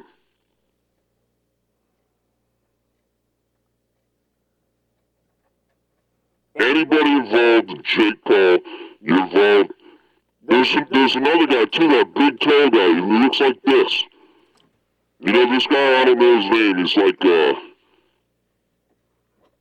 he does, I don't know what he does. He's like BKB, bare knuckle boxing, BYB, backyard boxing. He's like the ring announcer for them. I don't know, is he like 27 years old or something? He's a real tall dude. I think he does a couple things for UFC too. I might have him mixed up with somebody else. But whoever that guy is, he gets himself involved. That was Jake Paul and Mike Tyson fight. That guy did the commentating. Mike Perry and Jake Paul was Joe Martinez. So I'm there, right? Joe Martinez is over here, and these two people that are coordinating the whole thing. They're in charge of the coordinating the whole thing. Goldberg's up in this office in there at Amalie Arena. He wouldn't come down. I asked him to come down a few times. He wouldn't come down. I was right there. They radioed. I said, "Hey, Goldberg, get down here, dude. I got to ask you a question." He didn't want to eat it. He didn't want to talk to me. All right, so what were we saying? Oh, yeah, Joe Martinez, right? Joe Martinez knows. I mean, he's only commentating, but he's still part of it. He's part of the UFC, and he's part of fake boxing. And Joe Martinez knows, even though they said, "Hey, Joe, do you want cue cards?" And he goes, "No." And then he's like 100 feet away from this girl, right? But we're inside the arena. Like about 3 in the afternoon. So now you can go back, get your video cameras and everything, and you'll see it right where I'm at. If you want to figure out who I am. I'm not talking about you. So anyways, Joe Martinez yelling back over this. No, I got it, right? Yeah, so I forget where I was going with that, the Joe Martinez. Yeah, that's it. Joe Martinez had the script down. He didn't need the script. Then they were worried about Jake Paul.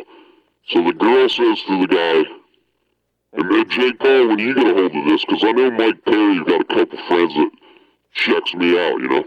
I know I got low views and everything like that, but we got Mike Perry, you know, and his buddies checking in here.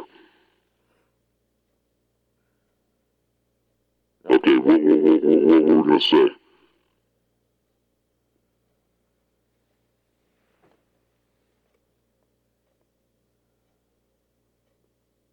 I know what I want to say right now.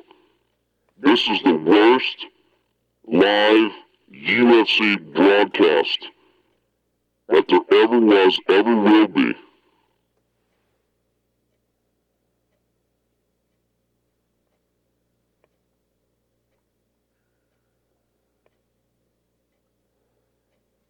Unbelievable. I need everything you got, Jake Paul. Nita, hey, this is Nita Unibrow, Drama's Talking Showerhead. Hey, Bryce Mitchell, I didn't tell you to go out fishing with Adolf Hitler. I told you to go out fishing with Adolf Hitler and cut his head off and use his head for shark bait, you big dummy. That's right. Bryce Mitchell, I told you, my showerhead.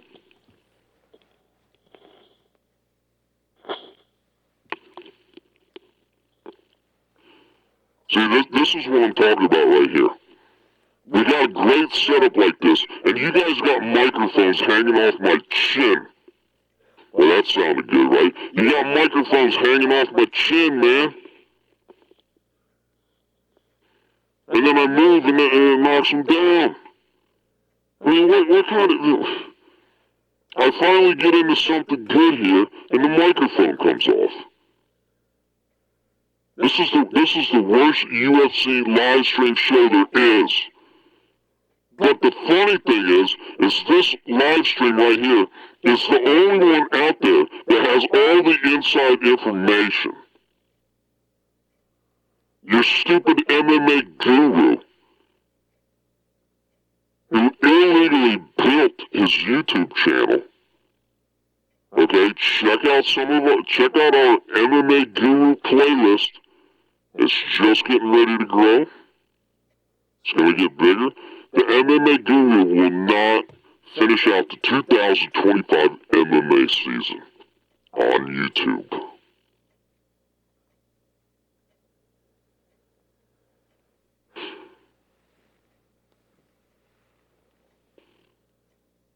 Yeah, that's right. So we have more inside information than more than the Jackson podcast. We have more than Lucas Thomas. We have more than Dylan Shaw. We have more than Morava. We have more than Habib. We have more than Conor McGregor's stupid thing. We have more inside information than anybody.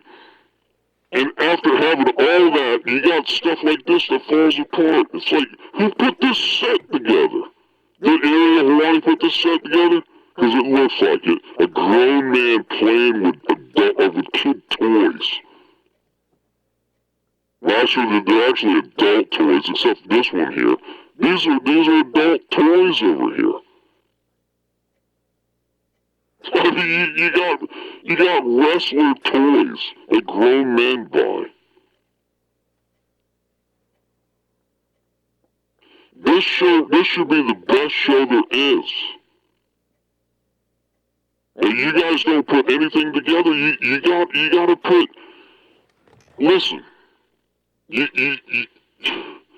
gotta have a direction. You basically have an outline of what you're gonna say in each show, what you're gonna pop in and what you're not gonna pop in and pop out, and different things, man. Everything, it's gotta be coordinated and thought out and given an outline at the least. This could be the best show there is. You guys just won't do it, man. I'm taking my name, and I'm taking myself, and I'm getting out of here, man. I got 2-3 people that want me. What do you guys do, man? You guys do nothing but dream.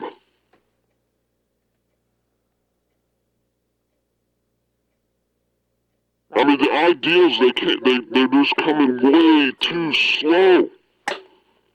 And then you guys don't show up, and then when you get here, you don't do anything.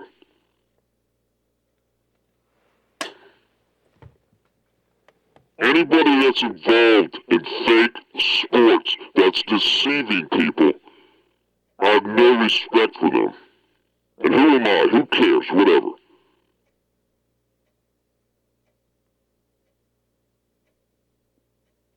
You deceive people. People put money down on these things.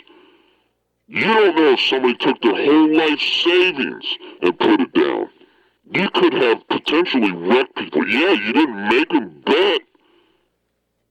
But Mike Perry would beat Jake Paul 99 out of 100 times 6 months ago in whatever condition they were in 6 months ago. And if you ran that thing 100 times, Mike Perry would beat Jake Paul 99 times.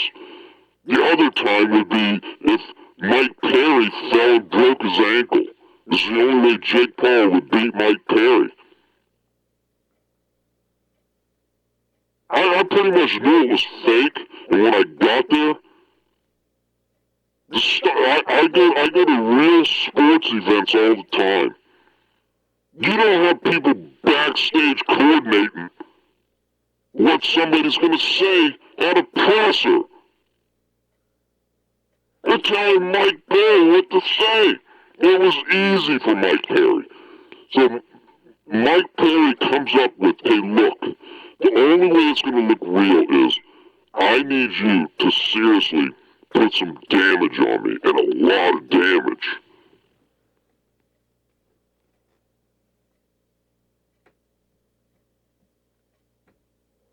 The only way the damage could be delivered is if Mike Perry put his hands down.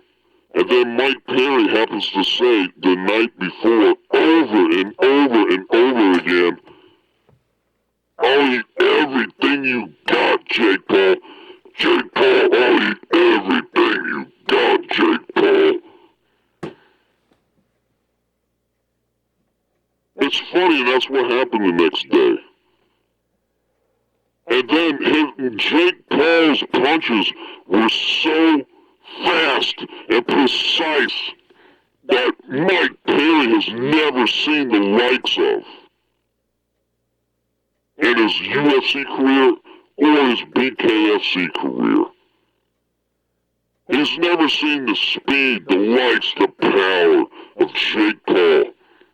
As his hands are down to his side,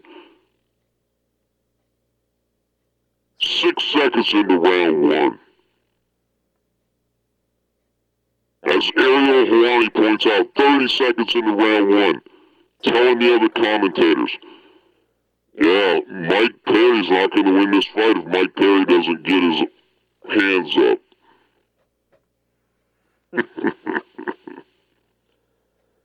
I mean, Jake Paul, you coordinated this, or that girl, I'm pretty sure that girl coordinated it. Then you had that dark-haired dummy. I don't know. I don't know who he looked like, but he is a dark-haired guy, short dark-haired guy.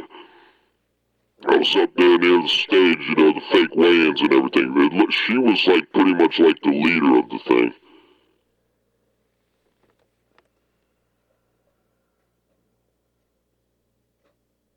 I was devastated, man. I was pretty sure that the Jake Paul, Mike Perry, now Mike Perry does BKFC, bare knuckle boxing. I was pretty sure that the stuff was fake, but the level. So of course they practiced ahead of time, and Mike Perry had to practice, and they had to practice. Okay, look, man. I mean, I can't keep my hands up because, I mean, you're just not going to get anything in. I'm going to have to keep my hands down. Then they did that, oh, you did everything you got. I don't know why that would be a fight plan. I mean, yeah, you wear your opponent out. I understand that part. And then you're telling people that you're so tough that this guy's going to definitely, he's going to be touching me all the time. And, but I'll eat it all. I won't block any punches because Jake Paul was so fast, precise, and delivering such strength in his strikes that it was just too much for Mike Perry. Yet, 4 months later maybe, Jake Paul fighting Mike Tyson, and Tyson blocked punch after punch after punch from Jake Paul. Mike Perry couldn't even block the punches that Jake Paul was delivering, yet almost a 60-year-old man, yeah, I mean, he's a monster, man, Mike Tyson, right? But Mike Tyson was a lot quicker than Mike Perry. Well, Mike Perry, when you get in the ring against Luke Rockhold, or whatever the hell his name is. See, now you gotta question BKFC, right? Mike Perry, you're fighting Luke Rockhold or whatever, right? The guy that plays around on that podcast over there. Or did you already fight him? I can't remember. Who are you fighting? It doesn't matter who Mike Perry's fighting. Mike Perry, if you fight anything like you fought against Jake Paul, dude, they better bring 7 ambulances to the fights. Because they're going to be picking up pieces of you all over the place.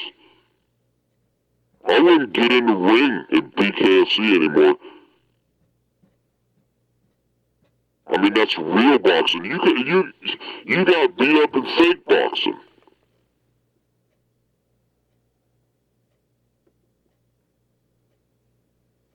So Mike Perry was supposed to go the distance, but he let Jake Paul beat him up so bad, the ref had to stop it, man.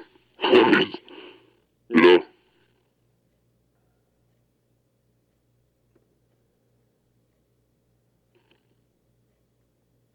Anybody that's involved in fake sports, deceiving people and making them think that it's real, it's seriously wrong, and it's wrong because if I didn't, I'm serious, I'm dead serious, if I didn't go to the Mike Perry one and find out 100% that it's fake, yeah, and I'm telling you, it's 100% fake, 100% fake, no ifs, ands, buts about it, Jake Paul fights are fake. And if I didn't determine, find out, discover, I wasn't even looking to discover how fake it was. I was just there. It's cool, you know, I go to sports events, right? It's cool. This wasn't a sports event. Some of it might have been. Now you gotta question the other stuff. Bringing boxing back, making it exciting again. That sounds like choreographing it, scripting it. You gotta question all the rest of the people. The Shields, I go to like the Super Bowl. I see Clarissa Shields or whatever her name is. I see her there. I see her over here. I see her over here. I mean, when do these people train, too? I'm not saying that she's fake boxer, but it seems weird, man. Mike Perry, before that fight with Jake Paul, was not in any kind of fight camp. Yeah, he didn't have to lose weight. There was no... He was on the Joe Rogan show. He says he's shopping for houses. That he's got all kinds of money now. He slipped and said Jake Paul paid him. Like, basically paid him. Like, not just, like, something up front.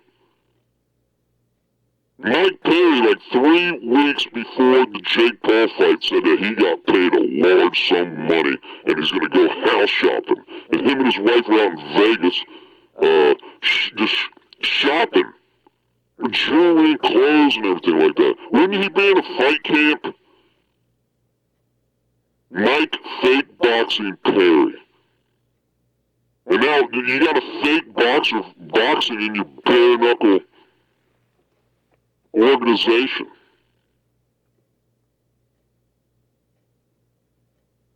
Have I told people that I hate when you're deceiving people? And the worst part about it is, yeah, I didn't finish that, is I would have flown out to Arlington, Texas, Dallas, Texas, Fort Worth, Texas, Irving, Texas, whatever it is. I've been to that stadium before. AT&T Stadium, where the Cowboys play. I would have went out there to watch the Mike Tyson fight if I didn't discover that the Mike Perry and Jake Paul fight was fake.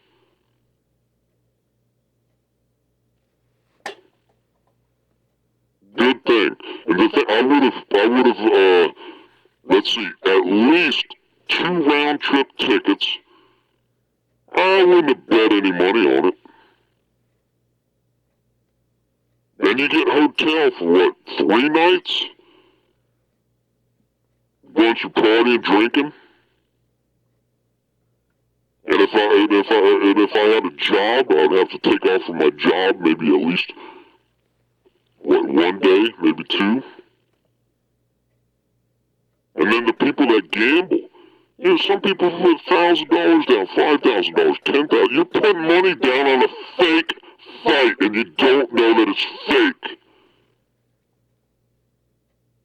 Imagine the people that get duped. They're probably embarrassed that they got duped. Don't want to go around complaining. There should be a class, maybe there is. Is there a class action lawsuit against this? Because it really makes me upset, man.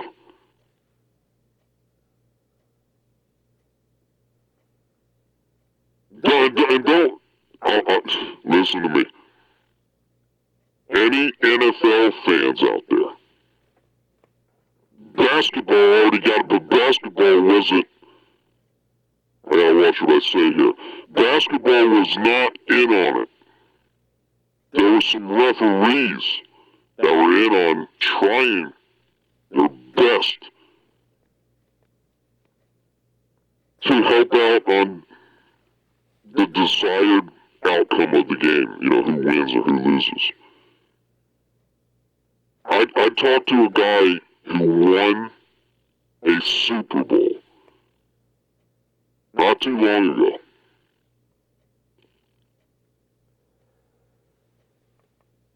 retired NFL football player who played in the Super Bowl and won is going around complaining. Now listen to me tight right now, right?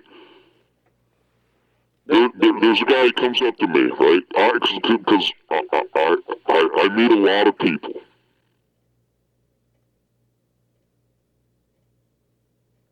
There's an NFL football player.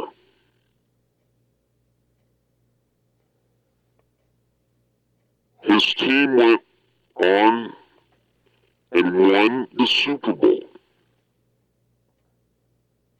So he won. It's not like he lost. His team won the Super Bowl. I just got to get that through your head, right? You got that? Everybody got that? This guy that I was talking to, he played in the NFL. He went to the Super Bowl. His team won the Super Bowl. The guy should be happy. The guy said, I grew up loving the game of football. Went on, Little League football, high school football, college football. Got drafted into the NFL. Finally, after, I don't know, it's like 6 years or something like that. His team goes to the Super Bowl. He never said it with any other game. But before I tell you what he told me, I gotta tell you this. He also told me, I don't know if he told me first or afterwards. He told me, you gotta understand football. And then when I tell you this, you're gonna go, you already know, right? It's not hard to figure out, you already knew or whatever. The NFL puts 3 teams, that's what they're called, puts 3 teams on the field every game. Did you catch that? This guy that won the Super Bowl and is upset, not necessarily about winning the Super Bowl, but he's upset about the Super Bowl. He told me that the NFL puts 3 teams on the field every game. And then right away, I mean it wasn't like in 2 seconds. Maybe it was like in 2 seconds, but it wasn't in like a half a second, but I figured it out. The officiating team, you've heard that before, the officiating team. That's not really why it's called a team. Meaning like 3 teams on the field, like there's 3 people fighting each other, or whatever, or everybody's out to win, or, you know what I'm saying? Alright. There's 3 teams on the field every NFL game.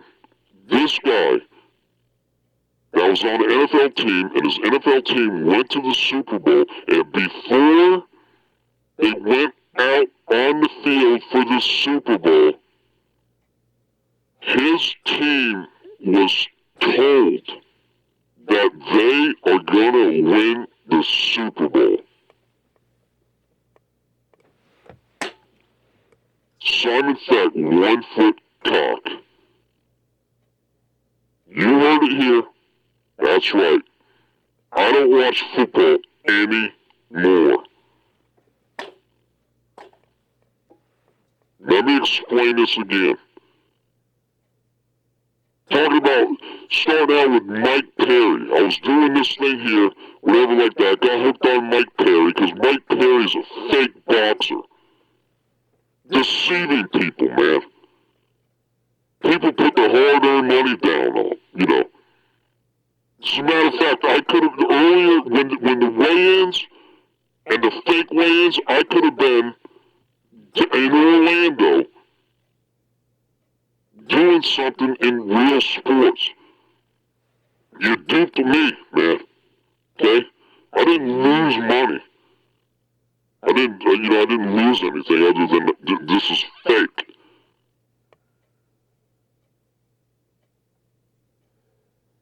People spend a lot of money to see a fake event and to think that it's real. They might not have come to it. They might not have spent as much money. It's like, hey, it's just a fake boxing match. It's like, it wouldn't have excited them as much, and the majority of people wouldn't have spent as much money as they spent. Like, yeah, let's just drive down there, go to the event, and come home. Let's not get a hotel. It's a fake boxing match. It's a real boxing match. Dude, let's get a hotel, man. Let's make a weekend out of this, man. We'll go to the casino and we'll get the girls together. We'll call some people, man. We'll have a big party and spend a lot of money.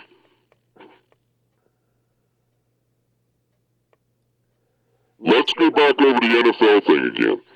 This guy is in the NFL. He's talking to me. Now, I mean, maybe he's not telling the truth. I mean, there's always that. But this guy won the Super Bowl. And I'll tell you this too.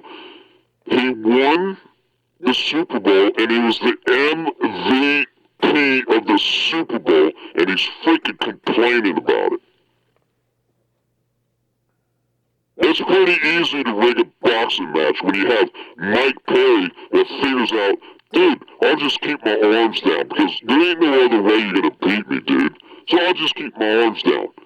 Why don't we just tell him ahead of time, hey, Jake Paul, I'll eat everything you got. So then the next night I'm up there, I'm eating everything you got, and you gotta give it to me for 8 rounds because nobody would believe that you would drop me in the first round, 2, 3, 4, whatever round.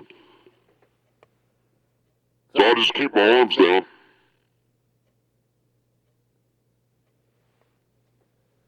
Alright, so this guy is in the NFL.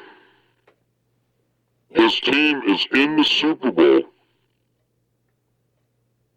He's told his team is going to win the Super Bowl. With the help, if they're not in the lead, the officials start throwing flags and people go downfield. You've seen it. You can make anybody run down the field in 2 plays with the corrupt officiating team. This guy's telling me that the NFL has corrupt officiating team. Sorry, I brain fart.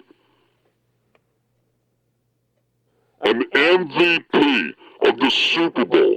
You know how many Super Bowls there have been? Probably about 58 Super Bowls. There's an MVP of the Super Bowl.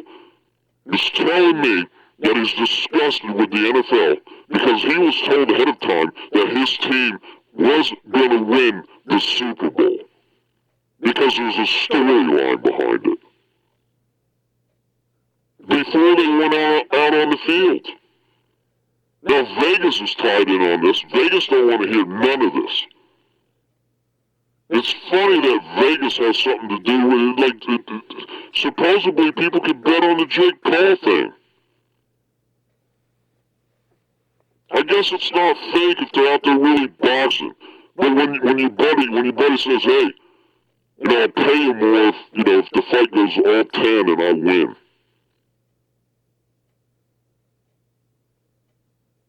Because you got like Strickland. MMA, the UFC is not fake at all, right? But you got people like Strickland trying to persuade Duplessis to not go to the ground. And some people have had like an agreement. Alright, we're not gonna go to the ground. Is that fake? So I guess Jake Paul could get away with it. Because, Vegas catches wind of this, they can't have it. You can't be betting on it, I guess. I mean, it's not exactly fake, yet it's fake. Mike Perry knew he wasn't going to win. I seen Mike Perry behind the scenes, dude. I'm talking to him, he looks so different than any other time. He looked like he was going out to dinner. I mean, he was just like so relaxed. It's like, You go to Walt Disney World, and you get a little ice cream cone in a little cup, and they give you this wooden spoon, and you just walk around, you're like looking at things. That's what Mike Perry was doing the day of the fight. He's walking around like he's at Walt Disney World. That's not what he does when he bare knuckles or goes to UFC and fights.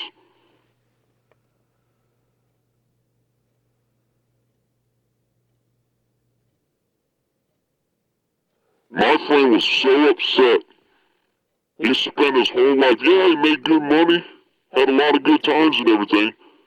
But when he was told ahead of time, so there's other people, unless this guy's lying, there's other people that know this information.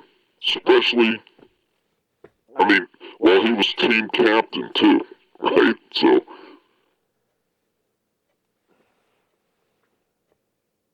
maybe they just gave it to the team captain.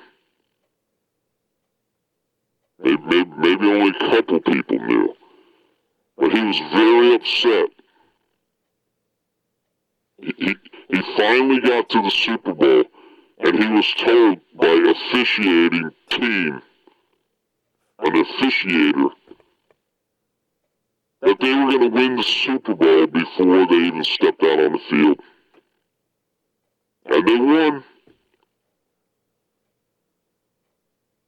Drove down the field really fast. Penalties.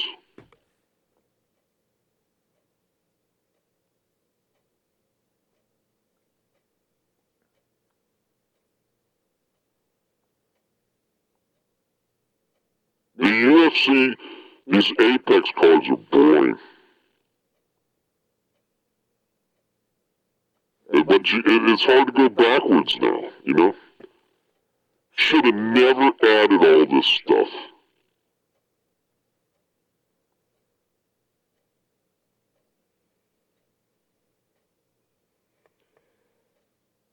So it says the battery is running low. For the live stream here. This is the worst live stream ever. Hopefully this is the last live stream ever.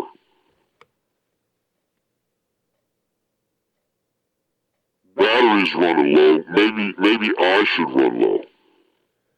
Ladies and gentlemen, Simon Fett, 1 foot cock, reporting UFC Vegas 102 Cannonier vs. RoboCop. Cannonier destroying Mike Perry. Instead of Platinum Mike Perry, it should be Mike Fake Boxing Perry. And the Super Bowl, the NFL, stop. Now, the New England Patriots, yeah, they were in a crappy division, right? You get to beat Miami twice every year. You get to beat Buffalo. Not lately here, Buffalo. Okay? You get the Jets. You get to beat the Jets twice a year. So basically you get 8 free games. You win about 2 more games than the other 8. And you're in the playoffs every year. It's almost like a given, right? But once New England's in the playoffs, it's a great story, right? You just keep having the Patriots win and win and win. Yeah, Tom Brady's great and everything. But when a guy is playing in the Super Bowl and before he goes out on the field, an official comes over to him and tells him that his team's going to win, he freaked out, man. And you keep having the Chiefs. Hey, so they went with the storyline that the Eagles need to win.